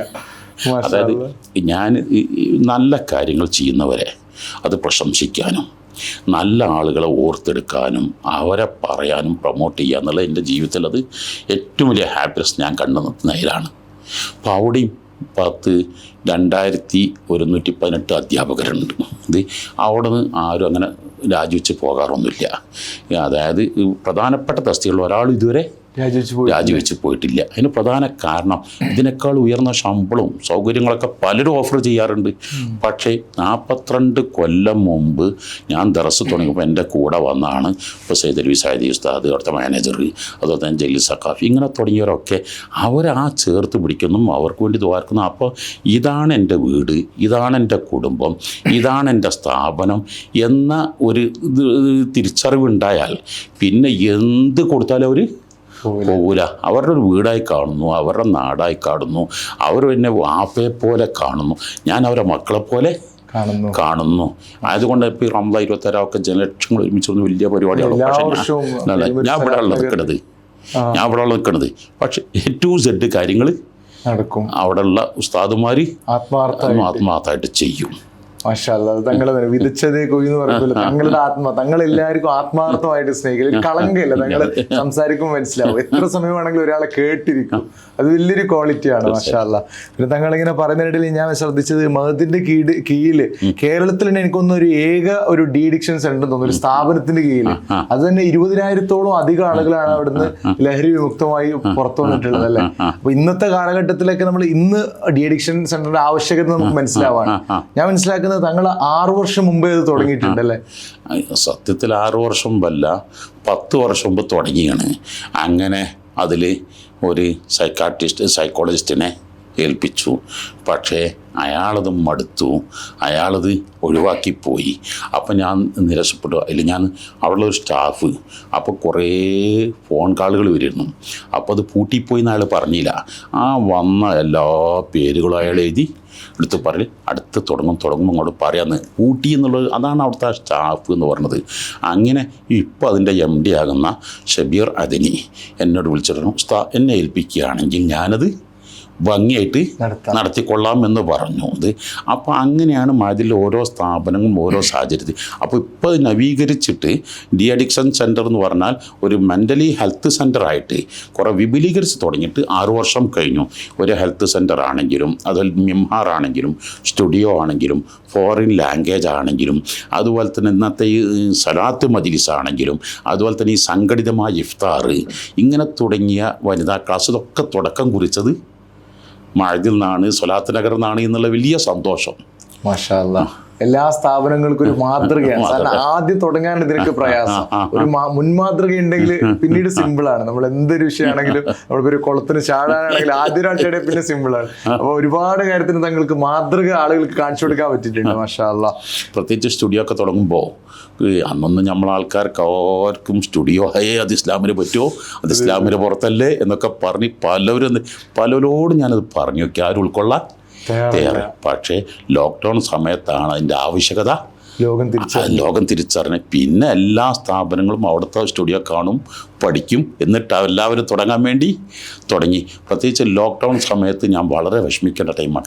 എനിക്കൊരു ബാക്ക് പെയിൻ സർജറി കഴിഞ്ഞ്, പക്ഷേ എനിക്ക് നല്ല ഹാപ്പിനെസ്, ഞാൻ സ്നേഹകുടുംബം മറ്റേ ക്ലാസ്സുകളൊക്കെ നന്നാക്കിയിട്ട് റൂഹുള്ള വാക്കുകൾ ഇങ്ങനെയൊക്കെ ആയിട്ട് ഇങ്ങനെ വന്നപ്പോൾ അതാണ് ഈ നമ്മൾ നല്ലത്. എന്തോ ഒരു അന്ധമായ ഒരു വിരോധം, പുതിയതിനൊക്കെ എതിർക്കുക എന്നുള്ള ശൈലി അത് ശരിയല്ല. അപ്പോൾ സ്റ്റുഡിയോ തുടങ്ങിയത്, അതുപോലെ തന്നെ മിംഹാർ തുടങ്ങിയത്, അതുപോലെ ഫോറിൻ ലാംഗ്വേജ് തുടങ്ങിയത്. ഇപ്പോൾ ആദ്യമായിട്ട് ഫോറിൻ ലാംഗ്വേജ് തുടങ്ങുമ്പോൾ അന്ന് സ്പെയിനിൽ ഒരു വൈസ് ചാൻസലർ വന്നിട്ട് 22 രാജ്യങ്ങളിലെ ഔദ്യോഗിക ഭാഷയാണെന്ന് പറഞ്ഞിരുന്നു. അപ്പോൾ എന്നിട്ട് ട്രാൻസ്ലേറ്റ് ചെയ്ത ആൾ പറഞ്ഞത് അങ്ങനെയൊക്കെയാണ് അദ്ദേഹം പറഞ്ഞത്. അള്ളാഹു എന്നറിയ പരിഹസിച്ചിരുന്നു. അത് ഉൾക്കൊള്ളാൻ കഴിഞ്ഞിട്ടില്ലായിരുന്നു. ആ ട്രാൻസ്ലേഷൻ്റെ പോലും ഇത് പറയേണ്ട ആവശ്യമില്ലായിരുന്നല്ലോ, പറഞ്ഞാൽ മതിയായിരുന്നല്ലോ. പക്ഷേ പിന്നെ അയാളും അവിടെ പഠിക്കാൻ വേണ്ടി വന്നു എന്നുള്ളതാണ്. മുൻകൂട്ടി ഒരു ഫാർസൈറ്റ് മഹദിന്റെ ആ ഒരു ലൈബ്രറി ഒക്കെ തന്നെ ഒരു ആകർഷിച്ച ഒരു സംഭവമാണ്. ആ തുടക്ക സമയത്ത് തന്നെ ഈ റിപ്പബ്ലിക് ഡേന്റെ വീഡിയോയിലൊക്കെ കാണുമ്പോൾ ഓരോ സൊഫിസ്റ്റിക്കേറ്റഡ് ആയിട്ടുള്ള എല്ലാ സംഭവങ്ങളും അതൊക്കെ എങ്ങനെയായിരുന്നു? അത്രയും പെട്ടെന്ന് നിങ്ങൾ എല്ലാ സ്റ്റുഡിയോയിലാണെങ്കിലും ഈ ലൈബ്രറി ആണെങ്കിലൊക്കെ അത്രയും ഒരു അതിനൂതന രീതിയിൽ. അതായത് ഞാൻ പറഞ്ഞിപ്പോൾ ഞാൻ എൻ്റെ ഉപ്പയിൽ നിന്ന്, എൻ്റെ ഉമ്മയിൽ നിന്ന്, എൻ്റെ ഗുരുനാഥൻ, ഞാൻ പഠിച്ച കുറേ കാര്യങ്ങൾ.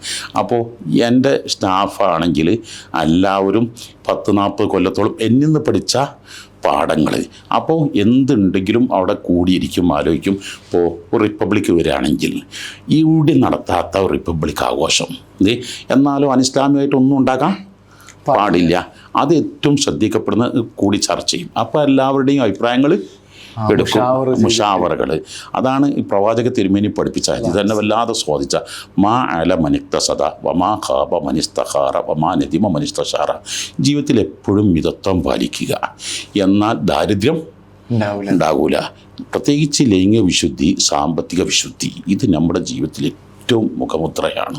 അത് ജീവിതത്തിൽ ഇപ്പം 42 കൊല്ലമായി ഇന്ന് വരെ ഞാൻ മേൽമുറിന്ന് ഒരാളോട് ₹1 കടം വാങ്ങിയിട്ടില്ല. ഒരാൾക്ക് കടം കൊടുക്കാനുണ്ട് എന്ന് ഒരാൾക്കും പറയാൻ കഴിയില്ല. അത് എൻ്റെ ജീവിതത്തിൽ അതുപോലത്തെ വിശുദ്ധിയിലൊക്കെ. പിന്നെ എന്തുണ്ടെങ്കിലും മാനദിമ മനിസ്തഷാറ, കൂടി ആലോചിക്കുക. നമ്മളെല്ലാവരോടും അതിന് ഏറ്റവും കൂടുതൽ എക്സ്പീരിയൻസ് ഉള്ള ആളുകളോട്, അതിനെക്കുറിച്ച് എക്സ്പേർട്ടുകളോട് അതിനെക്കുറിച്ച് ഇപ്പോൾ ഏത് വിഷയത്തിലാണെങ്കിലും. അപ്പോൾ അതിൽ നമുക്ക് കുറേ അഭിപ്രായങ്ങൾ, അത് ചെറിയ കുട്ടികളിലും നല്ല കഴിവുള്ള കുട്ടികൾ, അവിടുത്തെ കുട്ടികൾക്കൊക്കെ വന്നിട്ട് അവർക്ക് എന്ത് അഭിപ്രായങ്ങളും എന്നോട് പറയാം. അത് അഭിപ്രായങ്ങൾ നല്ല അഭിപ്രായമുള്ള കുട്ടിക്ക് ഞാൻ നല്ല പ്രോത്സാഹനം നൽകും, എന്തെങ്കിലുമൊക്കെ സമ്മാനങ്ങളോ എന്തെങ്കിലുമൊക്കെ കൊടുത്തിട്ട്. അങ്ങനെ എല്ലാം കൂടി വരുന്നതുകൊണ്ടാണ് ഇതെല്ലാം ഒരു പ്രത്യേക രൂപത്തിലും ഭാവത്തിലുമായി മാറണത്. പല ആളുകൾക്ക് ഇങ്ങനെ ഈ പുതിയ തലമുറ ചിലപ്പോൾ കേൾക്കാനൊരു ഇതുണ്ടാവും, ഇവർ ചെറിയ ആൾക്കാരാണ് നമ്മളെങ്ങനെയൊക്കെ. നിങ്ങളുടെ ആ ഡോക്യുമെന്ററി ഒക്കെ ഭയങ്കര മാഷാഅല്ലാ ഒരു ഇന്റർനാഷണൽ ലെവലിലുള്ള ഡോക്യുമെന്ററി ആയിരുന്നു. അതിലിപ്പോൾ ഡോക്യുമെൻ്ററിലൊക്കെ പ്രത്യേകിച്ച് എൻ്റെ വിജയ വളർച്ചയിലും ഏറ്റവും പ്രധാന ഘടകമാണ് ഉമർ മേൽമുറി, മാജ അക്കാദമി ഡയറക്ടറായിട്ട് അവരൊക്കെ കൂടെ നിന്നിട്ട് അവരുടെ കുടുംബം, പ്രത്യേകിച്ച് കുഞ്ഞാപ്പോജി എന്ന് പറയുമ്പോൾ എന്നെ വല്ലാതെ വേദനിപ്പിച്ച് അവരൊക്കെ മരണം എന്ന് പറഞ്ഞിട്ടാണ്. അഞ്ചാഖാലി സക്കാഫി, അങ്ങനെ ബാസ്പനക്ക്, അങ്ങനെ തുടങ്ങിയിട്ട് കുറേ അവിടുത്തെ സ്റ്റാഫ് അംഗങ്ങൾ എല്ലാവരും അത് ഒരു സ്വന്തം ഒരു വീടായിട്ട് അവർ കാണുന്നു എന്നുള്ളതാണ് എൻ്റെ ജീവിതത്തിൽ ഏറ്റവും വലിയ. മാഷാ അല്ലാ. ഇപ്പോഴത്തെ ഈ ഒരു ഇന്ന് ന്യൂ ജനറേഷനായിട്ട് ഇപ്പോൾ ഉസ്താദുമാർക്കിടയിൽ തന്നെ ഒരുപാട് ആളുകൾ ഇപ്പോൾ സാധാരണ പഠിച്ചിറങ്ങാറുണ്ട്. പക്ഷെ അവർക്കൊക്കെ ഞാൻ മനസ്സിലാക്കിയെടുത്തോളം പുതിയ സാധ്യതകൾ കിട്ടാറില്ല ചില ആളുകൾക്കൊക്കെ.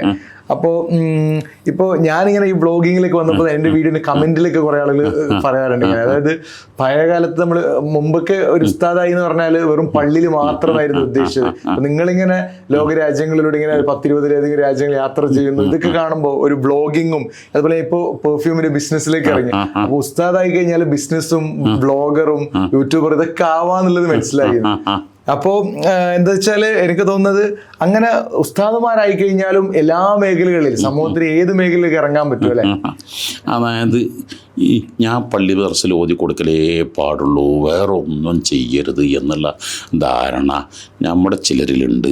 അങ്ങനെ കമ്മിറ്റിക്കാരും നാട്ടുകാരും മനസ്സിലാക്കിയിട്ടുണ്ട്. ഒരു ഉസ്താദ് കാർ ഓടിച്ചു പോകും, എന്താ ഉസ്താദ് കാർ ഓടിച്ചു പോകുന്നത്, ഉസ്താദ് മരത്തിമ്മ കയറിയ, ഉസ്താദ് എന്താ മരത്തിമ്മ കയറുന്നത്, അതൊന്നും ഉസ്താദ് നിറ മലക്കാണ് എന്നൊക്കെ മനസ്സിലാക്കിയ കുറേ ധാരണകൾ. ഞാൻ എപ്പോഴും മനസ്സിലാക്കുന്നത് ഒരു ഉസ്താദ് എല്ലാ വിഷയത്തിലും 1-ാം നമ്പർ ആയിരിക്കണം. അയാളായിരിക്കണം ആ നാട്ടിലെ ഏറ്റവും കൂടുതൽ സയൻറ്റിസ്റ്റ്, അല്ലെങ്കിൽ ഏറ്റവും കൂടുതൽ സയൻസ് അറിയുന്ന ആളായിരിക്കണം. അയാളായിരിക്കണം ഏറ്റവും നല്ല ടീച്ചർ, അയാളായിരിക്കും. എന്നാൽ നല്ല വൈദ്യനായിരിക്കണം. എന്നാലോ നാട്ടിൽ ഏത് വിഷയത്തിലും അഭിപ്രായം ചോദിക്കാൻ അയാളായിരിക്കണം. അയാൾ നല്ല ബ്ലോഗറായി മാറണം. അയാൾ നല്ലൊരു ബിസിനസ്സുകാരനായിട്ട് മാറണം. പ്രത്യേകിച്ച് കേരളത്തിൽ ഇന്ന് ഇസ്ലാം പ്രചരിക്കുന്ന പ്രധാന ഘടകമാണ് ഹദറമി സാദാത്തുക്കൾ. ഈ ഹദറമി സാദാത്തുക്കളൊക്കെയും ഇപ്പോൾ ഹബീബ് ഉമർ തങ്ങൾ, ഇപ്പോൾ മദീൻ കഴിഞ്ഞ ഉമർ ഹഫീൽ തങ്ങൾ ഇപ്പോൾ കഴിഞ്ഞ 20-ാം തീയതി മദീൻ ഗ്രാൻഡ് മസ്ജിദ് സമർപ്പിച്ച 20 കൊല്ലം മുമ്പ് അവിടെയുള്ള മുഴുവൻ തങ്ങന്മാരും ലോകത്തിൻ്റെ പല ഭാഗങ്ങളിലെത്തി ബിസിനസ് ആവശ്യാർത്ഥാണ്. എന്നിട്ട് ആ ബിസിനസ്സിലൂടെയാണ്, അതായത് ഗസാലി ഇമാം പറഞ്ഞിട്ടുണ്ടല്ലോ, ഒരു മനുഷ്യൻ്റെ തനി സ്വഭാവം അറിയണമെങ്കിൽ ഒന്ന് സാമ്പത്തിക ഇടപാട് നടത്തണം, മറ്റൊന്ന് യാത്ര ചെയ്യണം എന്നുള്ളത്. അപ്പോൾ ആ ബിസിനസ്സുകളിൽ അവരെ സത്യസന്ധത പൂർണ്ണമായിട്ട് ബോധ്യപ്പെട്ടു. എന്നാൽ അവരെ വാക്കുകളിലും പ്രവർത്തനങ്ങളിലും ചിന്തകളിലുണ്ടാകുന്ന കൃത്യനിഷ്ഠതയും ആ ഭാവനാസമ്പന്നതയും അതുപോലെ ഉൾക്കാഴ്ചയും അവരെ ആ വിഷനും മിഷനൊക്കെ അങ്ങനെയാണ് ഇസ്ലാമിലേക്ക് വന്നത്. അല്ലാതെ ആരും ഇങ്ങോട്ട് വരിയെന്ന് പറഞ്ഞിട്ട് ഒരാളെയും കൊണ്ടുവന്നിട്ടില്ല. അതായത് നമ്മളൊരാളെയും ആശ്രയിക്കരുത്. ഇതിങ്ങനെ എന്തെങ്കിലുമൊക്കെ പെരണ്ടാക്കാൻ, മോളെ കെട്ടിക്കാൻ, അല്ലെങ്കിൽ മറ്റാവശ്യത്തിന് ഉസ്താദിനെ മോളെ കെട്ടിക്കണം, ഉസ്താദിന് പെര ഉണ്ടാക്കണം. ഞാനിപ്പോൾ 42 കൊല്ലമായി, എൻ്റെ ജീവിതത്തിൽ 61 വയസ്സായി, ഇന്ന് വരെ ഒരാളോടൊരു വിഷയം പറയേണ്ടി വന്നിട്ടില്ല. പലപ്പോഴും ഞാൻ പഠിക്കുന്ന കാലത്ത് 84 അലിഫാദ് പത്രത്തിൽ ഉള്ളാളത്തങ്ങളൊരു ഇൻ്റർവ്യൂ ഉണ്ടായിരുന്നു, എത്ര കാലം ഇവിടെ നിൽക്കണമെന്ന്. അപ്പോൾ അതിന് പറഞ്ഞത് മറുപടി, എൻ്റെ ഒരു കാല് ഉള്ളാളിലുമാണ്, ഒരു കാല് കാറിലുമാണ്, എനിക്ക് എപ്പം വേണമെങ്കിലും ഇവിടുന്ന് പോകുന്നതിന് യാതൊരു കുഴപ്പവും ഇല്ല എന്ന് പറയും. അപ്പം നമ്മൾ നിൽക്കുന്ന നാട്ടുകാരെ അല്ലെങ്കിൽ ഭാര്യമാരെ മക്കളോട് ഒന്നും ആശ്രയിക്കരുത്. നമ്മളെല്ലാവരും ആശ്രയിക്കണം, നമുക്കെല്ലാവർക്കും ചെയ്തു കൊടുക്കാൻ കഴിയണം. ഇപ്പോൾ തീർച്ചയായിട്ടും ഇപ്പോൾ നിങ്ങളിപ്പോൾ ഈ ചെയ്യുന്ന പരിപാടി 1000 കോടി രൂപ ചിലവഴിച്ച് വലിയൊരു സ്ഥാപനം ഉണ്ടാക്കിയാൽ ഇത്രമാത്രം ആളുകളിലേക്കൊരു സന്ദേശം എത്തിക്കാൻ കഴിയുമെന്ന് എനിക്ക് തോന്നുന്നില്ല. അപ്പോൾ ഒരു ബ്ലോഗറാകുക എന്ന് പറഞ്ഞാൽ ഇന്നൊക്കെ കുറഞ്ഞ ചിലവിൽ കുറേ ആളുകളിലേക്ക് സന്ദേശം എത്തിക്കുക. അതുകൊണ്ട് തന്നെ നിങ്ങൾക്ക് ഏറ്റവും എന്നെ സന്തോഷിപ്പിച്ച രംഗങ്ങൾ ഈ പെർഫ്യൂം ബിസിനസ്സിൽ ദിനം പ്രതി ഗസയിലും അതുപോലെ തന്നെ മറ്റ് ഫലസ്തീനിലൊക്കെ ആളുകൾക്ക് നോമ്പ് തുറപ്പിക്കാനും ഭക്ഷണങ്ങളൊക്കെ ചെയ്യാൻ കഴിയുന്നുള്ളത് എത്ര വലിയ സ്തുത്യർഹമായ കാര്യങ്ങളാണ് ഇതൊക്കെ ചെയ്യണത്. അപ്പോൾ എല്ലാം ഒരു ഉസ്താദ് തന്നെ ആയിരിക്കണം. ഉസ്താദ് നാട്ടുകാരെ ആശ്രയിക്കരുത്, നാട്ടുകാർ മുഴുവൻ എല്ലാ വിഷയത്തിലും ഉസ്താദിനെ ആശ്രയിക്കാം, അങ്ങനെ മേഖലയിലേക്ക്. അപ്പോൾ ഞാനിപ്പോൾ പറഞ്ഞതാണ് ഏറ്റവും ചുരുങ്ങിയത് 500 PhD ഉള്ള ഹദീസ് പണ്ഡിതന്മാർ വരണം എന്നുകൊണ്ടാണ്. അപ്പോൾ ആയതുകൊണ്ടാണ് ഈ JRFനും PhDക്കും ഒക്കെ ഇത്ര പ്രോത്സാഹനം നൽകുന്നത്. ഏറ്റവും കൂടുതൽ അധനികളായിരുന്നു. അതായത് ഇപ്പോൾ ഇന്ത്യയിൽ തന്നെ OBCയിൽ 90 പേർക്ക് JRF ജൂനിയർ റിസർച്ച് ഫെലോഷിപ്പ് എന്ന് പറഞ്ഞാൽ UGC ഒരു കുട്ടിക്ക് 5 ലക്ഷം റുപ്യ കൊടുക്കണം, മാസം പ്രതി 45,000 റുപ്യ അവൻ്റെ ബാങ്ക് അക്കൗണ്ടിലേക്ക് വരിക എന്ന് പറഞ്ഞാൽ ഇപ്പോഴൊക്കെ എത്ര വലിയ ഭാരിച്ച ചുമതല. 2.5 കോടി റുപ്യ വരണം. അതൊക്കെ വലിയ വലിയ യൂണിവേഴ്സിറ്റി ഇപ്പോൾ ചർച്ചയാണ്. നമ്മുടെ കുട്ടികളൊക്കെ ഫോക്കസ് ചെയ്യുന്ന ഒരേ ഒരു വിദ്യാഭ്യാസമേ ഉള്ളൂ, പൊതുവിദ്യാഭ്യാസം. നമ്മളെ കുട്ടിക്ക് നേടാൻ കഴിയുന്നില്ല. എന്നാലോ അധിനികളാണെങ്കിൽ ഈ ഭൗതിക വിദ്യാഭ്യാസം അവർക്ക് സൈഡായിട്ടേ ഉള്ളൂ, മതവിദ്യാഭ്യാസം അവർ ഫോക്കസ് ചെയ്യും. എന്നിട്ട് എങ്ങനെയാണ് അവർക്ക് നേടാൻ കഴിയുന്നു എന്നുള്ളത് ഞാൻ അതിലും മനസ്സിലാക്കുന്ന പ്രധാന കാരണം എന്ന് പറഞ്ഞാൽ നമ്മൾ കുട്ടിക്ക് കഴിയില്ല സാധിക്കൂല എന്ന് പറഞ്ഞാൽ അവരെ കഴിവിന് പരിധി നിശ്ചയിക്കുന്നതാണ് തെറ്റ്. അതായത് അവർക്ക് അവസരങ്ങൾ വെച്ച് കൊടുത്താൽ അവർ നമ്മുടെ മോഹങ്ങൾക്കും സ്വപ്നങ്ങൾക്കും അതീതമായിട്ട് എത്രയോ കൂടുതൽ പറക്കാൻ കഴിയും. പക്ഷെ എത്ര പറക്കുമ്പോഴും എത്ര ഉയരത്തിലാണ് പരുന്ത് പറക്കുന്നതെങ്കിലും അതിൻ്റെ ഇര ഭൂമി തന്നെയാണ് എന്നുള്ള ഒരു തിരിച്ചറിവ് അവർക്കും വേണം. ഞാൻ എപ്പോഴും പഴയതും പുതിയതും സമന്വയിപ്പിച്ചുകൊണ്ട് മുന്നോട്ട് പോകാൻ കഴിയണം. മാഷാ അല്ലാഹ്. പലർക്കും ഒരു ഇതുണ്ട്, അത് ഉസ്താദ് ആയി കഴിഞ്ഞാൽ ബിസിനസ് ചെയ്യാൻ പാടില്ല, അങ്ങനെയൊക്കെ ഒരു തോന്നുന്നു. ഉസ്താദുമാരൊക്കെ നേരത്തെ താങ്കൾ പറഞ്ഞ പോലെ തന്നെ. അതെ എനിക്ക് തോന്നുന്നു പലരും ഉസ്താദുമാർക്ക് ഈ കമ്മിറ്റിക്കാരൊക്കെ ആശ്രയിക്കുന്നത് കൊണ്ടാണ് അങ്ങനെ ഒരു പ്രശ്നം വരുന്നത്. കാരണം ജോലി പോകും അങ്ങനെയൊക്കെ തോന്നല്. പക്ഷെ എനിക്ക് തോന്നുന്നു ഇന്നത്തെ ഉസ്താദുമാരെന്ന് പറയുമ്പോൾ ബഹുഭാഷാ പണ്ഡിതന്മാരാണ്, ലിംഗ്വിസ്റ്റിക് സ്കോളേഴ്സ് ആണ്, നല്ല കഴിവുണ്ട്. അതുകൊണ്ട് തന്നെ ലോകത്തിന്റെ പല ഭാഗങ്ങളിലും ഉസ്താദ് നേരത്തെ പറഞ്ഞ 65ഓളം രാജ്യങ്ങളിൽ വർക്ക് ചെയ്യുന്നുണ്ട്. അപ്പൊ ഇനിയുള്ള തലമുറക്ക് എനിക്ക് തോന്നുന്നില്ല അങ്ങനെ ഒരു ബുദ്ധിമുട്ട് വരുമെന്ന് തോന്നുന്നില്ല അല്ലേ. നമ്മൾ പുറത്താക്കിയാൽ ഉസ്താദ് പട്ടിണിയാവുമെന്ന് കണ്ടെങ്കിൽ പുറത്താക്കാൻ കമ്മിറ്റിക്കാർക്ക് ധൈര്യം വരുള്ളൂ. അതേ സ്ഥാനത്ത് നമ്മൾ പുറത്താക്കിയാൽ നമ്മളെക്കാൾ കൂടുതൽ മൂപ്പര് മുന്നേറും, നമ്മൾ കൊടുക്കുമെന്ന് കണ്ട കമ്മിറ്റിക്ക് ആരും ആ പണിക്ക് നിൽക്കൂല. അപ്പം അതിന് ആദ്യം ഞാൻ കുട്ടികളെ എപ്പോഴും പറയും, നമ്മൾ റാണികളാവണം, തേനീച്ചകളാവരുത്. റാണിയെ ഒന്നിനെ പിടിച്ചാൽ മതിയല്ലോ, പിന്നെ ആയിരക്കണക്കിന് തേനീച്ച നമ്മളെ പിന്നാലെ വരും. അതേ സ്ഥാനത്ത് ഞാൻ 1000 തേനീച്ചനെ കൊണ്ടുവന്നെങ്കിലോ എൻ്റെ കൈക്ക് കുത്തി നിൽക്കുക എന്നല്ലാതെ ഞാൻ പ്രയാസപ്പെടുന്നാലും നേരം അത് മുഴുവൻ പോയിട്ടുണ്ടാവും. അപ്പം വിവിധങ്ങളായ സ്കില്ലുകൾ നമ്മുടെ കുട്ടികൾക്ക് നമ്മൾ ഉണ്ടാക്കി കൊടുക്കലായിരിക്കണം നമ്മുടെ ലക്ഷ്യങ്ങൾ. പ്രത്യേകിച്ച് ഇന്നത്തെ സ്കില്ലുകൾ എത്രമാത്രം കൂടുതലുണ്ടോ അവർക്കാണ് ഏറ്റവും കൂടുതൽ പ്രയോറിറ്റിയും പെർഫോമൻസും ചെയ്യാൻ കയ്യിലുണ്ടാകുക. ഏതെങ്കിലും ഒരു വിഷയത്തിലോ 2 വിഷയത്തിലോ പോരാ. ഇപ്പോൾ സ്കില്ലുകൾ ഇപ്പോൾ നല്ല പ്രാസിംഗ് ചെയ്യണം, നല്ല എഴുത്തുകാരനാണ്, നല്ല ഖിറാത്തായിരിക്കണം, കിതാബുകൾ കഴിവുണ്ടായിരുന്നു, നല്ല ക്യാരക്ടറായിരിക്കണം, നല്ല ബ്ലോഗറായിരിക്കണം, അതോടൊപ്പം തന്നെ നല്ല നല്ല അവതരണങ്ങളായിരിക്കും. അങ്ങനെ തുടങ്ങി എന്തെല്ലാം ലോക വിവരങ്ങളുണ്ടായിരിക്കണം. അപ്പോൾ എല്ലാവരും നമ്മളെ ബിസിനസ്സുകാരനായിരിക്കണം, നല്ല സമ്പന്നനായിരിക്കണം. ഇപ്പോൾ അമ്പിയാക്കളുടെ കൂട്ടത്തിൽ ഇപ്പോൾ യൂസുഫ് നബി അലൈഹി സ്വലാത്തു വസ്സലാം ഈജിപ്ത് ഭരിച്ചിരുന്നു. ദാവൂദ് അലൈഹി സ്വലാത്തു വസ്സലാം ലോകം ഭരിച്ചിട്ടുണ്ട്. നബിയുല്ലാഹി സുലൈമാൻ അലൈഹി സ്വലാത്തു വസ്സലാം ലോകം ഒട്ടാകെ അടക്കി ഭരിച്ചിട്ടുണ്ട്. അഷ്റഫുൽ ഖൽഖ് ഞങ്ങൾ ഇസ്ലാമിക് റിപ്പബ്ലിക്കിൻ്റെ ഹെഡ് ആയിട്ടുണ്ട്. ഇനി അബുൽ അംബിയ ഖലീൽ ഇബ്രാഹിം അലൈഹി സ്വലാത്തു വസ്സലാം വലിയ കോടീശ്വരനാണ്. നബിയുല്ലാഹി അയ്യൂബ് അലൈഹി സ്വലാത്തു വസ്സലാം 2 ജീവിതത്തിലുണ്ടായിട്ടുണ്ട്. അപ്പോൾ ഇതൊക്കെ അമ്പിയാക്കൾ തന്നെയാണ് നമ്മുടെ മുമ്പിലുള്ള മാതൃക. അത് കഴിഞ്ഞ് നമ്മുടെ മാലിക് ഇമാമാണെങ്കിലും സ്വഹാബാക്കളൊക്കെ 9,000 കോടി രൂപേൻ്റെ ആസ്തി ഉണ്ടായിരുന്നു എന്നല്ലേ എന്താകണത്. ഇപ്പോഴൊക്കെ ഉസ്മാൻ അഫാർ അള്ളാൻ്റെ സ്വത്തുക്കളെ കുറിച്ചൊക്കെ കേൾക്കുമ്പോൾ ഹുമാസിയത്ത് ഉസ്മാൻ 5 പ്രിൻസിപ്പാൾ തത്വങ്ങൾ ഞാൻ വല്ലാതെ എന്തായിട്ടുണ്ട്. നമ്മളൊക്കെ ഞാൻ എപ്പോഴും ബിസിനസ്സുകാരെ കാണുമ്പോൾ പറയുന്ന കാര്യമാണ് ഈ 5 കാര്യങ്ങൾ നമ്മൾ അപ്ഡേറ്റ് ചെയ്യുകയാണെങ്കിൽ നമ്മുടെ ബിസിനസ്സും വളരാൻ കഴിയും. ഞാനൊരു മാസികയിൽ വായിച്ചിട്ടുണ്ട്, ഏതൊരു ബിസിനസ്സുകാരനും 50% ബിസിനസ്സും 5 കൊല്ലത്തിനുള്ളിൽ പരാജയപ്പെടും. അതിന് കാരണം എന്താ വെച്ചാൽ, എന്ത് വെച്ചാൽ ഉസ്മാൻ അഫാറുള്ള എന്ന് പറഞ്ഞാൽ കുന്തു ആലിജുഹു എന്നാണ്. അത് ഞാൻ എൻ്റെ ബിസിനസ് എന്ന് പറഞ്ഞാൽ ഒരു വെൻറ്റിലേറ്ററിൽ കിടക്കുന്ന ഒരു പേഷ്യൻ്റ് പോലെ, അത് ഹാർട്ടിൻ്റെ പൾസ് എന്താണ്, കിഡ്നിൻ്റെ എന്താണ്, ബ്രെയിൻ്റെ എന്താണ്, സോഡിയം എന്താണ്, കാൽസ്യം, അതിൻ്റെ എല്ലാ വശങ്ങളും സദാസമയത്തും നോക്കിക്കൊണ്ടേ ഇരിക്കണം. ഇതാണ്. മറ്റൊന്ന് അസ്തസ്മിർ, ഈ എന്തെങ്കിലും ലാഭം കുറച്ചുണ്ടാകുമ്പോഴേക്ക് വലിയ കാറ് വാങ്ങി വലിയ പേരുണ്ടാക്കി ഇവിടെ ബിസിനസ് മൂലധനം എടുത്തിട്ട് ഈ വിത്തെടുത്ത് കുത്തി തിന്നുന്ന കുറച്ച് സ്വഭാവങ്ങൾ. അതുപോലെ തന്നെ 3ാമത്തെ കാര്യം എന്ന് പറഞ്ഞിരിക്കുകയാണെങ്കിൽ എപ്പോഴും പ്രോഫിറ്റബിൾ. ഞാൻ ലാ അഷ്തരി ഷെയ്ഖൻ, ഞാൻ എന്താവില്ല പ്രോഫിറ്റബിൾ വയസ്സുള്ളതിന് ഞാൻ വാങ്ങില്ല, ക്വാളിറ്റിയിൽ ഒരിക്കലും കോംപ്രമൈസ് ചെയ്യൂല. പിന്നെ 4ാമത്തെ കാര്യം വലാ അബ്ഖസു ദിബ്ഹാൻ, ചെറിയ ലാഭമാണെങ്കിലും അത് ചെറുതായി കാണൂല.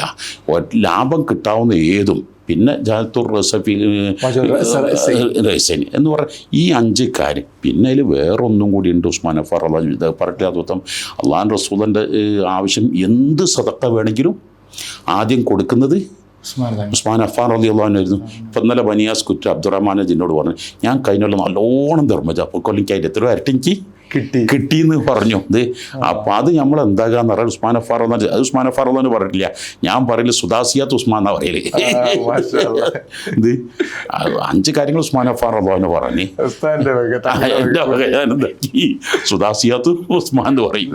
എന്നോട് ഈ വിഷയം ഞാൻ മുമ്പ് ഒരു പോഡ്കാസ്റ്റ് പറഞ്ഞപ്പോൾ എന്നോട് ഇങ്ങനെ കുറെ ആളുകൾ പറഞ്ഞു, നമ്മളൊക്കെ MBA ഇന്ന് പഠിക്കുന്ന കാര്യങ്ങൾ 1400 വർഷങ്ങൾക്ക് മുമ്പ് ഉസ്മാൻ തങ്ങൾ പറഞ്ഞത്. അപ്പൊ ഞാൻ മനസ്സിലാക്കുന്നത് ഇന്ന് പഠിക്കുന്ന സംഭവങ്ങളൊക്കെ കിതാബുകളിൽ അന്ന് തന്നെ ഉണ്ട്. എല്ലാ വിഷയങ്ങളും നമ്മൾ അഷ്റഫുൽ ഖൽഖും സ്വഹാബത്ത് അതിൽ നമ്മൾ മനസ്സിലാക്കുക ഖുലഫാഉർ റാഷിദീങ്ങൾ, അബൂബക്കർ സിദ്ദീഖ് റളിയല്ലാഹു അൻഹു നല്ല പക്വതയുള്ളൊരു കാരണവരാണ്. ഉമറുൽ ഖത്താബ് റളിയല്ലാഹു അൻഹു ഏതും ഫേസ് ചെയ്യാൻ പതറാത്തെ സമചിത്തയോടെ ഉറച്ചെന്ന് എന്തുണ്ടാകണത്. ഉസ്മാൻ അഫ്ഫാർ റളിയല്ലാഹു നല്ലൊരു സമ്പന്നൻ, അലി അബി താലിബ് റളിയല്ലാഹു ഒരു കുട്ടി. അപ്പം 4ഉം കൂടി കൂടുമ്പോഴാണ് ഏതൊരു പ്രസ്ഥാനം. അപ്പോൾ നമ്മുടെ മഹല്ലത്ത് കമ്മിറ്റികളിൽ നമ്മുടെ പ്രസ്ഥാനങ്ങളിൽ കുട്ടികളെ ചേർത്ത് പിടിക്കണം. അത് ധീരന്മാർ വേണം, സമ്പന്നന്മാർ വേണം, പക്വതുള്ളവർ വേണം. അവർ 4 കോണിലാകാൻ പാടില്ല.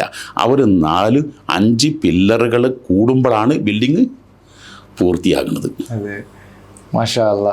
എനിക്ക് തോന്നുന്നു ഈ ഇതൊക്കെ ഈ ഒരു ഉസ്താദിന്റെ ഈ ഒരു ഉയർന്ന ചിന്താഗതി തന്നെ നമ്മുടെ ഇസ്ലാമിക് സ്പെയിന് ഒരു കാലത്ത് ഏറ്റവും കൂടുതൽ ശാസ്ത്രജ്ഞന്മാരെയൊക്കെ വാർത്തെടുത്ത് അങ്ങനെ ഒരു ഗതകാല ചരിത്രം ഉണ്ടല്ലോ ഇസ്ലാമിനിക്ക്. തങ്ങൾ പോയിട്ടുണ്ടാവും തോന്നുന്നു, ഗ്രാനഡയും മലാഗയും കൊർഡോബയൊക്കെ അല്ലെ. അതൊക്കെ നമ്മൾ ആലോചിച്ച് നോക്കുകയാണെങ്കിൽ എന്തായിരുന്നു, എങ്ങനെയാണ് സ്പെയിനൊക്കെ നമ്മൾക്കിത്. ഞാനവിടെ പോയിട്ട് വല്ലാതെ വേദനിച്ച രംഗാണ്. അപ്പോൾ ഓരോ ഇഷ്ടിങ്ങളും ലാ ഇലാഹ ഇല്ലല്ലാഹ് ലാ ഗാലിബ ഇല്ലല്ലാഹ് എന്നും ഇന്നും എഴുതപ്പെട്ടു. അൽഹംറ കോട്ടയിൽ മറ്റൊക്കെ ചെല്ലുമോ. പക്ഷേ അവിടെ ആദ്യം പറഞ്ഞു അവിടെ നിസ്കരിക്കരുതെന്നാണ്. എന്തായത് എന്നിട്ട് എൻ്റെ കൂടെ ഒരു പോലീസുകാരങ്ങനെ, ഞാനും ബസോ പനക്കലും ഉമർ മേൽമുറിയും അതുപോലെ തന്നെ കുറേ ആളുകൾ. അപ്പോൾ എങ്ങനെയെങ്കിലും നിസ്കരിക്കണം എന്നൊരാഗ്രഹം ഉണ്ടായിരുന്നു. പക്ഷെ അതൊക്കെ നമുക്ക് നഷ്ടപ്പെട്ടു പോയത് നമ്മൾ ഈ ഉൾക്കാഴ്ചയും അകക്കാമ്പും ഇല്ലാതെ മാറി നമ്മളൊരു എന്താ പറയുക ഒരു പ്രതിമകളായി മാറി എന്നുള്ളതാണ് യഥാർത്ഥത്തിൽ വസ്തുത. അല്ലെങ്കിൽ അത് 8 നൂറ്റാണ്ടുകാലം ഇസ്ലാം ഭരിച്ച സ്ഥലം അതിൽ നല്ല ഓക്സ്ഫോർഡും കേംബ്രിഡ്ജൊക്കെ അവിടുന്ന് കുട്ടികൾക്ക് അഡ്മിഷൻ കിട്ടാത്തത് കൊണ്ടാണല്ലോ. എന്തായത് അവിടെയൊക്കെ ഈ ഓക്സ്ഫോർഡിലും കേംബ്രിഡ്ജൊക്കെ സ്ട്രീറ്റ് ലൈറ്റ് കത്തുന്നതിൻ്റെ എത്രയോ വർഷങ്ങൾക്ക് മുമ്പ് സ്പെയിനിൽ ഈ കൊർദോബയിലും ഷാത്തിബയിലും ഇതിലൊക്കെ മലാഗയിലൊക്കെ എന്തായിട്ടുണ്ട് ആ പഴയകാല ബഗ്ദാദിൻ്റെ കാലം, അതുപോലെ ഖുറാസാൻ്റെ സംഭവങ്ങൾ, അതുപോലെ തന്നെ കൊർദോബയുടെ സംഭവങ്ങൾ, ഇങ്ങനെ തുടങ്ങിയ പല അത് അതുപോലെ തന്നെ ലോകത്താദ്യമായിട്ടൊരു യൂണിവേഴ്സിറ്റി എന്നൊരു സങ്കല്പം വന്നത് മൊറോക്കോലെ ഖറാബീൻ യൂണിവേഴ്സിറ്റി. ഇതൊക്കെ നമ്മൾ ഫാത്തിമ ഫെഹ്രിയ റളിയല്ലാഹു അൻഹ. സ്ത്രീകൾ വൈജ്ഞാനിക മേഖലയിൽ ഇസ്ലാം എത്രത്തോളം ഉണ്ടെന്നുള്ള ഒരു ധാരണ അല്ലേ. ലോകത്താദ്യമായിട്ട് കനാലുണ്ടാക്കിയ ഹാറൂൺ റഷീദ് രാജാവിൻ്റെ ഭാര്യ സുബൈദ എന്ന മഹദി ഒക്കെ ഇന്നിപ്പോൾ എന്താ അതിൻ്റെ അവശിഷ്ടങ്ങളൊക്കെ ചെന്നാൽ മക്കയിലും അറഫയിലും മിനയിലൊക്കെ അതിൻ്റെ അവശിഷ്ടങ്ങൾ കാണാൻ കഴിയുമല്ലോ. ഇതൊക്കെ എത്ര 80,000 പവനൊക്കെ കൊടുത്തിട്ടാണ് എന്താണ് ഈ പഠിപ്പിക്കുന്നത്. അപ്പോൾ അതൊക്കെ ആലോചിക്കുമ്പോഴാണ് നമ്മളൊക്കെ എത്ര ആ സ്ത്രീകളുടെ കഴിവുകൾ നമ്മൾ നല്ലോണം മനസ്സിലാക്കേണ്ടതാണ്. എത്രയാണ് അവരൊക്കെ ചെയ്തത്. ഇപ്പോൾ ഖറാബീൻ യൂണിവേഴ്സിറ്റി ഉണ്ടാക്കുമ്പോൾ ഫാത്തിമ ഫീരി റളിയല്ലാഹു അൻഹയുടെ വാപ്പയിൽ നിന്ന് കിട്ടിയ സ്വത്ത്, അത് തന്നെ ഒരു സഹോദരൻ ഉണ്ടായിരുന്നു, സഹോദരന് വേറെ ആരും ഇതൊന്നുമില്ല, മക്കളുടെ പകുതി കിട്ടി, അതോ ഒരു ടെൻറ്റിൽ നോമ്പ് നോറ്റ് അവിടെ ഈ പ്രാർത്ഥന നിരതരായിട്ട് നിൽക്കുക. പ്രത്യേകിച്ച് നമ്മൾ റംളാനിലൊക്കെ നന്നാക്കി മനസ്സൊരുക്കി പ്രാർത്ഥന. അഷ്റഫുൽ ഖൽഖ് സ്വല്ലല്ലാഹു അലൈഹി വസല്ലം തങ്ങൾ ഏറ്റവും വിഷമിക്കുന്ന രംഗമാണ് ഖന്തക്ക് യുദ്ധം. ഈ ഖന്തക്ക് യുദ്ധത്തിലൊക്കെ തിങ്കളാഴ്ച, ചൊവ്വാഴ്ച, ബുധനാഴ്ച 3 ദിവസമാണ് നോമ്പിട്ട് ദുആയിരുന്നത്. തിങ്കളാഴ്ച തുടങ്ങിയ ദുആ, ചൊവ്വ, ബുധൻ, എന്നിട്ട് ബുധനാഴ്ച ളുഹറിൻ്റെയും അസറിൻ്റെയും ഇടയിലാണ് ആ ദുആക്ക് ഉത്തരം ലഭിച്ചെന്നൊക്കെ പറയുമ്പോൾ എത്രയായിരുന്നു അവർക്ക് ദുആയിരുന്നിരുന്നു. നമുക്ക് 5 മിനിറ്റ് പോലും ദുആർക്കാൻ സമയമില്ല. അതായത് ഒറ്റയ്ക്ക് ഇരുന്നിട്ട് നമ്മൾ ഈ റമദാനിലൊക്കെ പാതിരാ സമയങ്ങൾ മനസ്സ് തട്ടി അള്ളാഹിനോട് സങ്കടം പറയണം. എനിക്ക് റബ്ബെ നീ അല്ലാതെ വേറെ ആരുമില്ല, നിന്നോടല്ലാതെ പറയാൻ എനിക്കാരും ഇല്ല, നീ എൻ്റെ വേദനകളും വിഷമങ്ങളും അറിയുന്നവനാണ്. ഈ റംസാൻ ചോദിച്ചാൽ എനിക്ക് എന്തായിരുന്നാലും പരിഹാരം കിട്ടും. എൻ്റെ പ്രത്യേകിച്ച് ഞാൻ റംസാനാകുമ്പോൾ കുറേ കാര്യങ്ങൾ ലിസ്റ്റ് ചെയ്യും. ഓരോ കൊല്ലം നേടിയെടുക്കണ്ടേ ഇന്ന കാര്യങ്ങളൊക്കെ ഈ റംസാനിൽ ചോദിക്കാൻ വേണ്ടി. എന്നിട്ട് എൻ്റെ തഹജ്ജുദിൻ്റെ ശേഷമുള്ള എൻ്റെ ഒറ്റക്കുള്ള പ്രാർത്ഥനകളിൽ ഞാൻ പേരെടുത്ത് പറഞ്ഞിട്ട് എന്നെ ചോദിക്കും ഇത്ര കാര്യങ്ങൾ എനിക്ക് അത് അടുത്ത കൊല്ലാകുമ്പോഴേക്കത് സാധിപ്പിച്ച് കിട്ടുകയും ചെയ്യും. ഈ മാനിഫെസ്റ്റ് ചെയ്യാന്ന് പറയുന്നത് ലോ ഓഫ് അട്രാക്ഷൻ പോലെ ഗ്രാറ്റിറ്റ്യൂഡ്, ഇതൊക്കെ ഇസ്ലാമിൽ പറയുന്ന സംഭവം. തീർച്ചയായിട്ടും നമ്മളൊരു കാര്യം ആത്മാർത്ഥമായിട്ട് ആഗ്രഹിക്കുകയാണെങ്കിൽ ലോകം തന്നെ നമ്മുടെ കൂടെ. തീർച്ചയായിട്ടും വലിയ സ്വപ്നങ്ങൾ, അതിനുള്ള പ്രവർത്തനങ്ങൾ, അതിനുള്ള ചിന്തകൾ, അതിനുള്ള ടീം വർക്ക്. തങ്ങൾ പറയുമ്പോൾ ആ ഒരു ഇസ്ലാമിന്റെ ആ ഒരു ബാഗ്ദാദിലേക്ക് ചരിത്രത്തിൽ തന്നെ the golden age of Islam ഒരു അതെ ഗോൾഡൻ ഏജ് എന്ന് ഒരു 500 വർഷക്കാലായിരുന്നു ബാഗ്ദാദ് ഭരണകാലം. ഇസ്ലാമിക ചരിത്രത്തിൽ ഞാൻ ശ്രദ്ധിക്കുമ്പോൾ തന്നെ ആ ഒരു നബി സല്ലല്ലാഹു അലൈഹി വസല്ലം തങ്ങളുടെ കാലം കഴിഞ്ഞതിന് ശേഷം ഖുലഫാഉർ റാഷിദിയ കാലിഫറ്റ്, പിന്നീട് അബ്ബാസിദ് കാലിഫറ്റ്, പിന്നീട് ഉമയ്യദ് കാലിഫറ്റ്, അങ്ങനെ സൽജൂക്കികളും മംലൂക്കികളും, പിന്നീട് അയ്യൂബികളും, ഫാത്തിമത്ത് സൽത്തനത്ത്, അങ്ങനെ ഉസ്മാനികൾ. മാഷാ അല്ലാഹ്, ഇതൊക്കെ ഒരുപാട് ചരിത്രങ്ങൾ നമുക്ക് പഠിക്കാനുണ്ടല്ലോ, ഒരുപാട് പാഠങ്ങൾ ഇതിൽ നിന്നൊക്കെ. മാഷാ അല്ലാഹ്. ഏതായാലും തങ്ങളുടെ കൂടെ ഒരുപാട് കാര്യങ്ങൾ സംസാരിച്ചു. തങ്ങളുടെ കുറേ സമയം ബുദ്ധിമുട്ടായും തോന്നുന്നു. ഒരിക്കലും ബുദ്ധിമുട്ടല്ല. ഇത് എൻ്റെ ജീവിതത്തിലെ ഏറ്റവും വലിയ സന്തോഷം.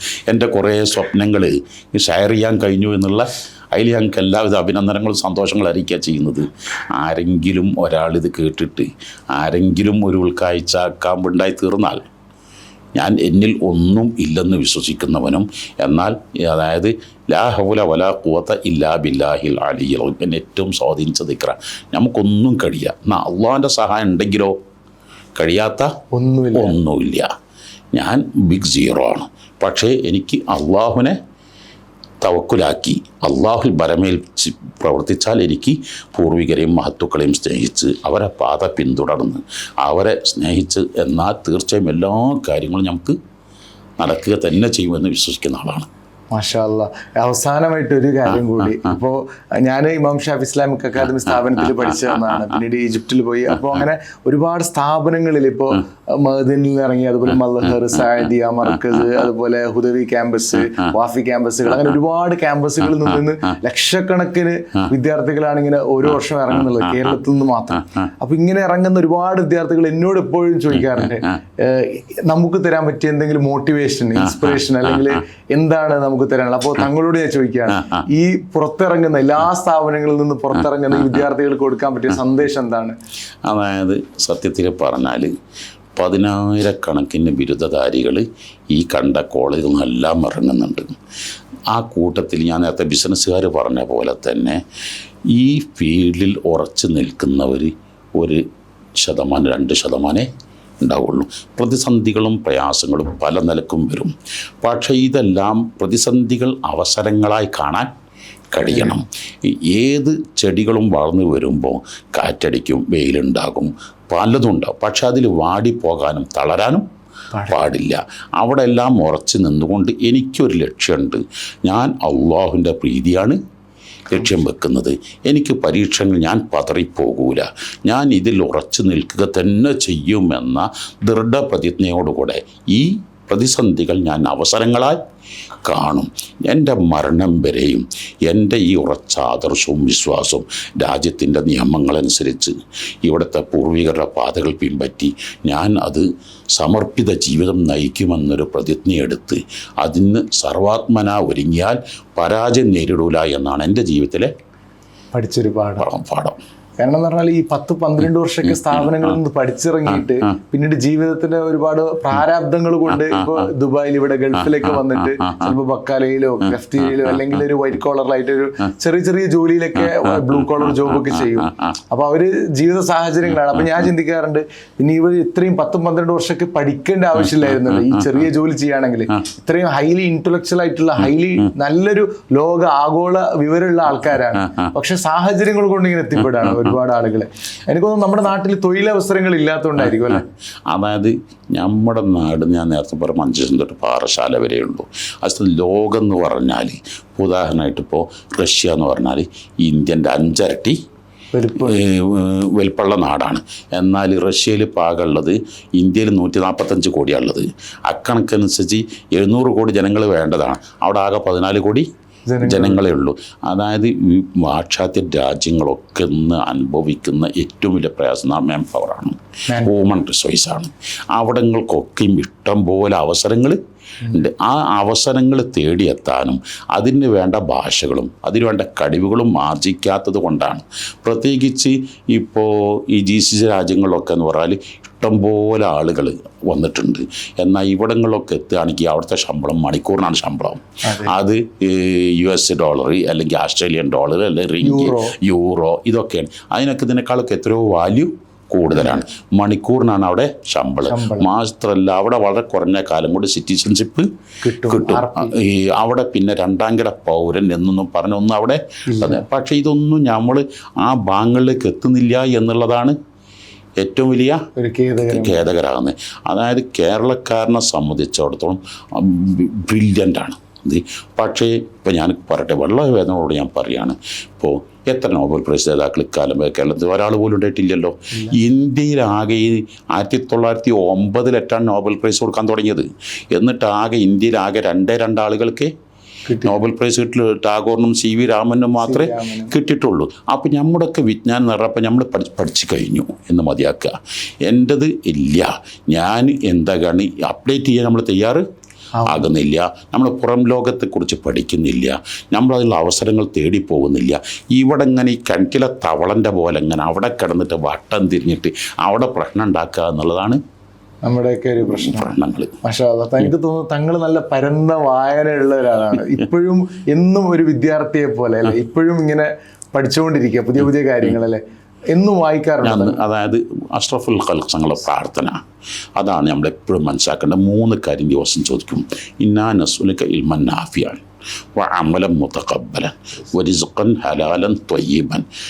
ഉപകാരപ്രദമായ വിജ്ഞാനത്തിൻ്റെ സാഗരല്ലേ പ്രവാചക തിരുമേനി സ്വല്ലല്ലാഹു അലൈഹി വസല്ലം. എന്നിട്ട് അവിടുന്ന് ഞാൻ അവസാനിച്ചു എന്ന് പറയാതെ അല്ലാഹു തആല പറഞ്ഞു വഖുർ റബ്ബി സിദ്നി ഇൽമ. എപ്പോഴും നമ്മൾ പുതിയ പുതിയ വിഷയങ്ങൾ അപ്ഡേറ്റ് ചെയ്തുകൊണ്ടേ ഇരിക്കണം ഒന്ന് വേണം. രണ്ടാമത്തത് നമ്മുടെ ആരാധനകൾ എല്ലാം അള്ളാഹു സ്വീകാര്യോഗ്യമായ ആ ഭക്തിയോടുകൂടെയും ഹൃദയ സാന്നിധ്യത്തോടുകൂടെ ആയിരിക്കും. പിന്നെ ചെയ്യുന്ന ജോലി അത് ഹലാല് ത്വയ്യിബ് രണ്ടാണ്. ഇപ്പം ഞാനൊരാൾക്ക് ശമ്പളം ജോലി ചെയ്യുകയാണെങ്കിൽ അയാൾ കണക്കാക്കിയ ശമ്പളമല്ല, കലണ്ടറും ക്ലോക്കും നോക്കി ജോലിക്കല്ല വേണ്ടത്. ഞാൻ അതിലപ്പുറം ഞാനവിടെ സ്റ്റാഫിനോട് എല്ലാം അതിനോട് പറയാനുള്ളത് ഏറ്റവും ആദ്യം നിങ്ങളായിരിക്കണം അവിടെ എത്തേണ്ടത്, ഏറ്റവും അവസാനം പോരുന്നവർ നിങ്ങളായിരിക്കണം, ഏറ്റവും പറഞ്ഞതിലേറെ നിങ്ങൾ ചെയ്യണം. അപ്പം അവർ സംതൃപ്തിയോടുകൂടെ സന്തോഷത്തോടു കൂടെ കൊടുക്കുന്ന ഒരു പാരിതോഷികമുണ്ട്.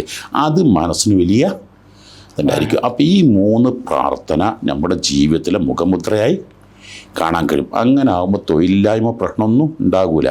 ഞാൻ ആദ്യമായിട്ട് 1986 മേൽമുറിയിൽ ദർസ് ഏൽക്കുമ്പോൾ എൻ്റെ ശമ്പളം 450 രൂപയായിരുന്നു മാസത്തിൽ. എൻ്റെ കൂടെ ഞാൻ കിതാബ് ഓതി കൊടുത്തവർക്ക് അന്ന് 950 റുപ്യ ശമ്പളമുണ്ട്. അവിടെ തന്നെ മദ്രസ അധ്യാപകന് 750 ശമ്പളമുണ്ട്. അന്ന് ഏറ്റവും കുറഞ്ഞ ശമ്പളമാണ് 450. അതിൽ 94 ആകുമ്പോഴേക്ക് 5000 രൂപ ശമ്പള വർധന വന്നിട്ടുണ്ട്. ഞാൻ അവരോട് ചോദിച്ചതല്ല. ആദ്യത്തെ കൊല്ലം 50 റുപ്യ കൂടി, പിറ്റത്തെ കൊല്ലം 250 കൂടി, 750, പിറ്റത്തെ കൊല്ലം 1500 ആയി, പിറ്റത്തെ കൊല്ലം 3000 ആയി, പിറ്റത്തെ കൊല്ലം 7000 ആയി. ഇതുവരെ ഞാൻ ആദ്യം തുടങ്ങിയിട്ട് ഇതുവരെ ശമ്പളം വാങ്ങിയിട്ടില്ല. പക്ഷെ ആ കമ്മിറ്റിക്കാർ എൻ്റെ പ്രവർത്തനങ്ങൾ കണ്ടു വിലയിരുത്തി. അതായത് 3 ആഴ്ച കൂടുമ്പോൾ ഞാൻ ഒരു PTS ബസ്സിനാണ് പോവുക. കല്ലുണ്ടിയിൽ പോയാൽ 1.5 മണിക്കൂർ ആ ബസ് അവിടെ നിർത്തിയിടും. അതേ ബസ് തിരിച്ചു വരും. അപ്പോൾ കമ്മിറ്റിക്കാരെല്ലാവരും കൂടി കരുതി എന്നെ കല്യാണം കഴിച്ചരാത്തുള്ള പ്രതിഷേധമാണോ എന്നുള്ള അങ്ങനെ കമ്മിറ്റിക്കാരെല്ലാവരും കൂടി വന്നിട്ട് പറഞ്ഞ് ഞങ്ങൾ ഉപ്പൻ്റെ അടുത്ത് പറയാൻ പോവുകയാണ്, പെണ്ണ് കെട്ടിച്ച് തരണമെന്ന്. ഞാൻ പറഞ്ഞ് 17ാമത്തെ വയസ്സിൽ ഓക്കെ ഉസ്താദ് കല്യാണ അന്വേഷണത്തിന് വന്നിട്ടുണ്ട്. പക്ഷെ ചെയ്യുന്നതിൽ കാണിക്കുന്ന ആത്മാർത്ഥതയാണ്, അതിലുള്ള സത്യസന്ധത, അതിലുള്ള നമ്മുടെ സമർപ്പണ ബോധം. ഇത് നമ്മൾ കാണിക്കാത്തത് കൊണ്ടാണ് മുതലാളി നമ്മളെ പിരിച്ചു വിടുന്നു, മുതലാളി ശമ്പളം കുറക്കുന്നു, മുതലാളി നമ്മളെ വെറുക്കുന്നു ഒക്കെ. ഇപ്പം ഇന്നലെ ഡ്രൈവറിൻ്റെ അടുത്ത് വന്നു. ഞാൻ ഇവിടെ അറബിൻ്റെ അടുത്ത് ഡ്രൈവറായിട്ട് വന്നതാണ്. ഇപ്പോൾ 12 സൂപ്പർ മാർക്കറ്റ് സ്വന്തമായിട്ട് എനിക്ക് തോന്നുന്നതാണ്. ഇപ്പോൾ അറബി എന്നോട് സ്വന്തമായിട്ട് ചെയ്യാൻ വേണ്ടി എന്തായിട്ടുണ്ട് പറഞ്ഞിട്ടുണ്ടെന്ന് പറഞ്ഞത്. ഏതായാലും സ്ഥാനത്ത് അധികം ആൾക്കാരും എന്തെല്ലാം ഡ്രൈവറായി വന്നാൽ 20 കൊല്ലം 30 കൊല്ലം 40 കൊല്ലം ഡ്രൈവറാവും. എന്നിട്ട് പിന്നെ ഷുഗറും പ്രഷറും കൊളസ്ട്രോളും ആയിട്ട് ഭാര്യക്കും വേണ്ട, ഉമ്മക്കും വേണ്ട, മക്കൾക്കും വേണ്ട, ആർക്കും വേണ്ടാത്തൊരവസ്ഥ വരും. ഒരു പുരോഗതി ഒന്നും ഉണ്ടാവില്ല. നമ്മൾ ആത്മാർത്ഥമായിട്ട് ചെയ്യുന്ന ജോലി എന്തായാലും ആത്മാർത്ഥമായിട്ട് ചെയ്താലും റിസൾട്ട് ഉണ്ടാവില്ല. തീർച്ചയായിട്ടും. മാഷാ അല്ലാ, മാഷാ അല്ലാ. ഏതായാലും ഒരുപാട് കാര്യങ്ങൾ തങ്ങളിൽ നിന്ന് എനിക്ക് പഠിക്കാൻ കഴിഞ്ഞു. മാഷാ അല്ലാ.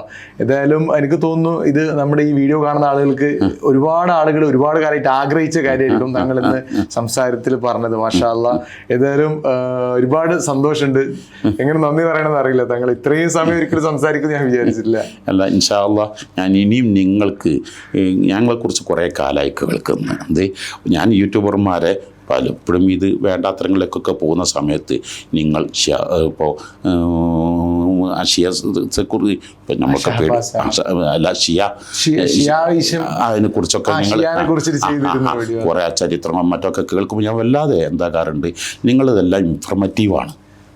നിങ്ങൾ ചെയ്യുന്നത് വെറും ഒരു ആസ്വാദനങ്ങളല്ല, ഇൻഫർമേറ്റീവ് ആകുന്ന അത് ഏറ്റവും കാലോചിതമാകുന്ന വിഷയങ്ങളാണ് നിങ്ങൾ കൊടുക്കുന്നത്. അപ്പോൾ ആയതുകൊണ്ട് എനിക്ക് വല്ലാതെ ഇഷ്ടപ്പെട്ടിട്ടുണ്ട്. ചരിത്രങ്ങൾ ഈ ചരിത്രം ഇല്ലാതായി പോയതാണെന്ന് എല്ലാ പരാജയത്തിൻ്റെയും കാരണങ്ങൾ അപ്പം നിങ്ങൾ വീഡിയോകളോ അതുകൊണ്ട് തന്നെയാണ് ഞങ്ങൾക്ക് 1 മില്യൺ ആളുകൾക്കൊക്കെ എന്തായതും ഫോളോവേഴ്സ് ഒക്കെ എത്തിയതും അത് തന്നെയാണ്.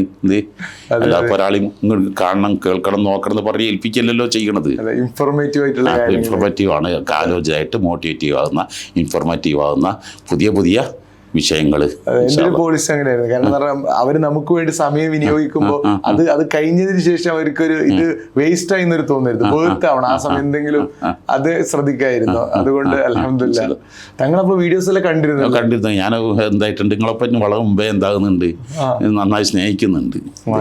അപ്പൊ അതുകൊണ്ട് അന്ന് തൊട്ടേ അതപ്പം ഇന്നലെ എന്തായത് ഞാൻ നമ്മൾ ആദർശമായിട്ട് കാണുമ്പോഴേക്ക് പെട്ടെന്ന് എന്താകും നിങ്ങളെ ഓർമ്മ വരുന്നത് ഇത്.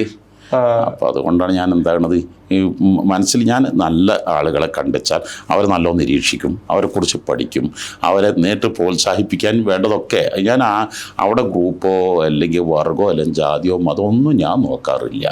ആരാണെങ്കിലും ശരി. ഇപ്പോൾ ഈ ജീവിതം ഇതുവരെ എഴുതിയ കഥ ബുക്ക് ഇപ്പോൾ ഗിരീഷ് അമ്മ മരിച്ചു എന്ന് കേട്ടപ്പോൾ ഞാൻ നേരെ വിളിച്ചാണ്ട് അനുശോചനം അറിയിച്ചു. ഞാൻ പെരൽക്ക് വരാമെന്ന് പറഞ്ഞു. പെരൽക്ക് വരാമെന്ന് പറഞ്ഞപ്പോൾ ഗിരീഷ് കരുതിയത് മലപ്പുറം പരിസരത്ത് എൻ്റെ പെര അവിടെ അല്ല, എൻ്റെ പെര ചേർത്തലയിലാണെന്ന് പറഞ്ഞു. ഞാൻ ചേർത്തലയിലേക്ക് വരാമെന്ന് തന്നെയാണ് എന്താകണത് പറയണത്. അപ്പോൾ നമ്മൾ ഒരു ദുഃഖത്തിലും പ്രയാസങ്ങളിലും നമ്മൾ ആ ദുഃഖത്തിൽ പങ്കുചേരുക, സന്തോഷങ്ങളും അഭിനന്ദനങ്ങൾ അർപ്പിക്കുക. ഇതാണ് പരസ്പരം ചെയ്യേണ്ട മര്യാദകൾ. എന്തായാലും ഞാൻ വീഡിയോ കാണുന്ന എല്ലാ ആളുകളോടും ഹൈലി റെക്കമെൻഡ് ചെയ്യാണ്. എന്തായാലും ജീവിതം ഇതുവരെ എന്നുള്ള നമ്മുടെ തങ്ങളുടെ സയ്യിദ് ഇബ്രാഹിമുൽ ഖലീൽ അൽ ബുഖാരി തങ്ങളുടെ ഈ ഒരു പുസ്തകം നിങ്ങൾ എന്തായാലും ജീവിതത്തിൽ ഒരിക്കലെങ്കിലും നിങ്ങൾ വായിച്ചിരിക്കേണ്ട ഒരു പുസ്തകമാണ്. ഒരുപാട് ആളുകളുടെ റിവ്യൂസ് ഞാൻ കണ്ടിരുന്നു. ഒരുപാട് ആളുകൾ യൂട്യൂബിലൊക്കെ നിങ്ങൾക്ക് കാണാൻ കഴിയും തങ്ങളുടെ റിവ്യൂസൊക്കെ. ഒരുപാട് ആളുകൾ ഇതിനെ പറ്റിയിട്ട് വാചാലനായ ഒരുപാട് സംഭവങ്ങൾ ഞാൻ ഇൻ്റർവ്യൂസിലൊക്കെ കണ്ടിരുന്നു. മാഷാ അല്ലാ. അപ്പോൾ എന്തായാലും എല്ലാ ആളുകളും ഇത് വായിക്കണം. ഹൈലി റെക്കമെൻഡ് ാണ്.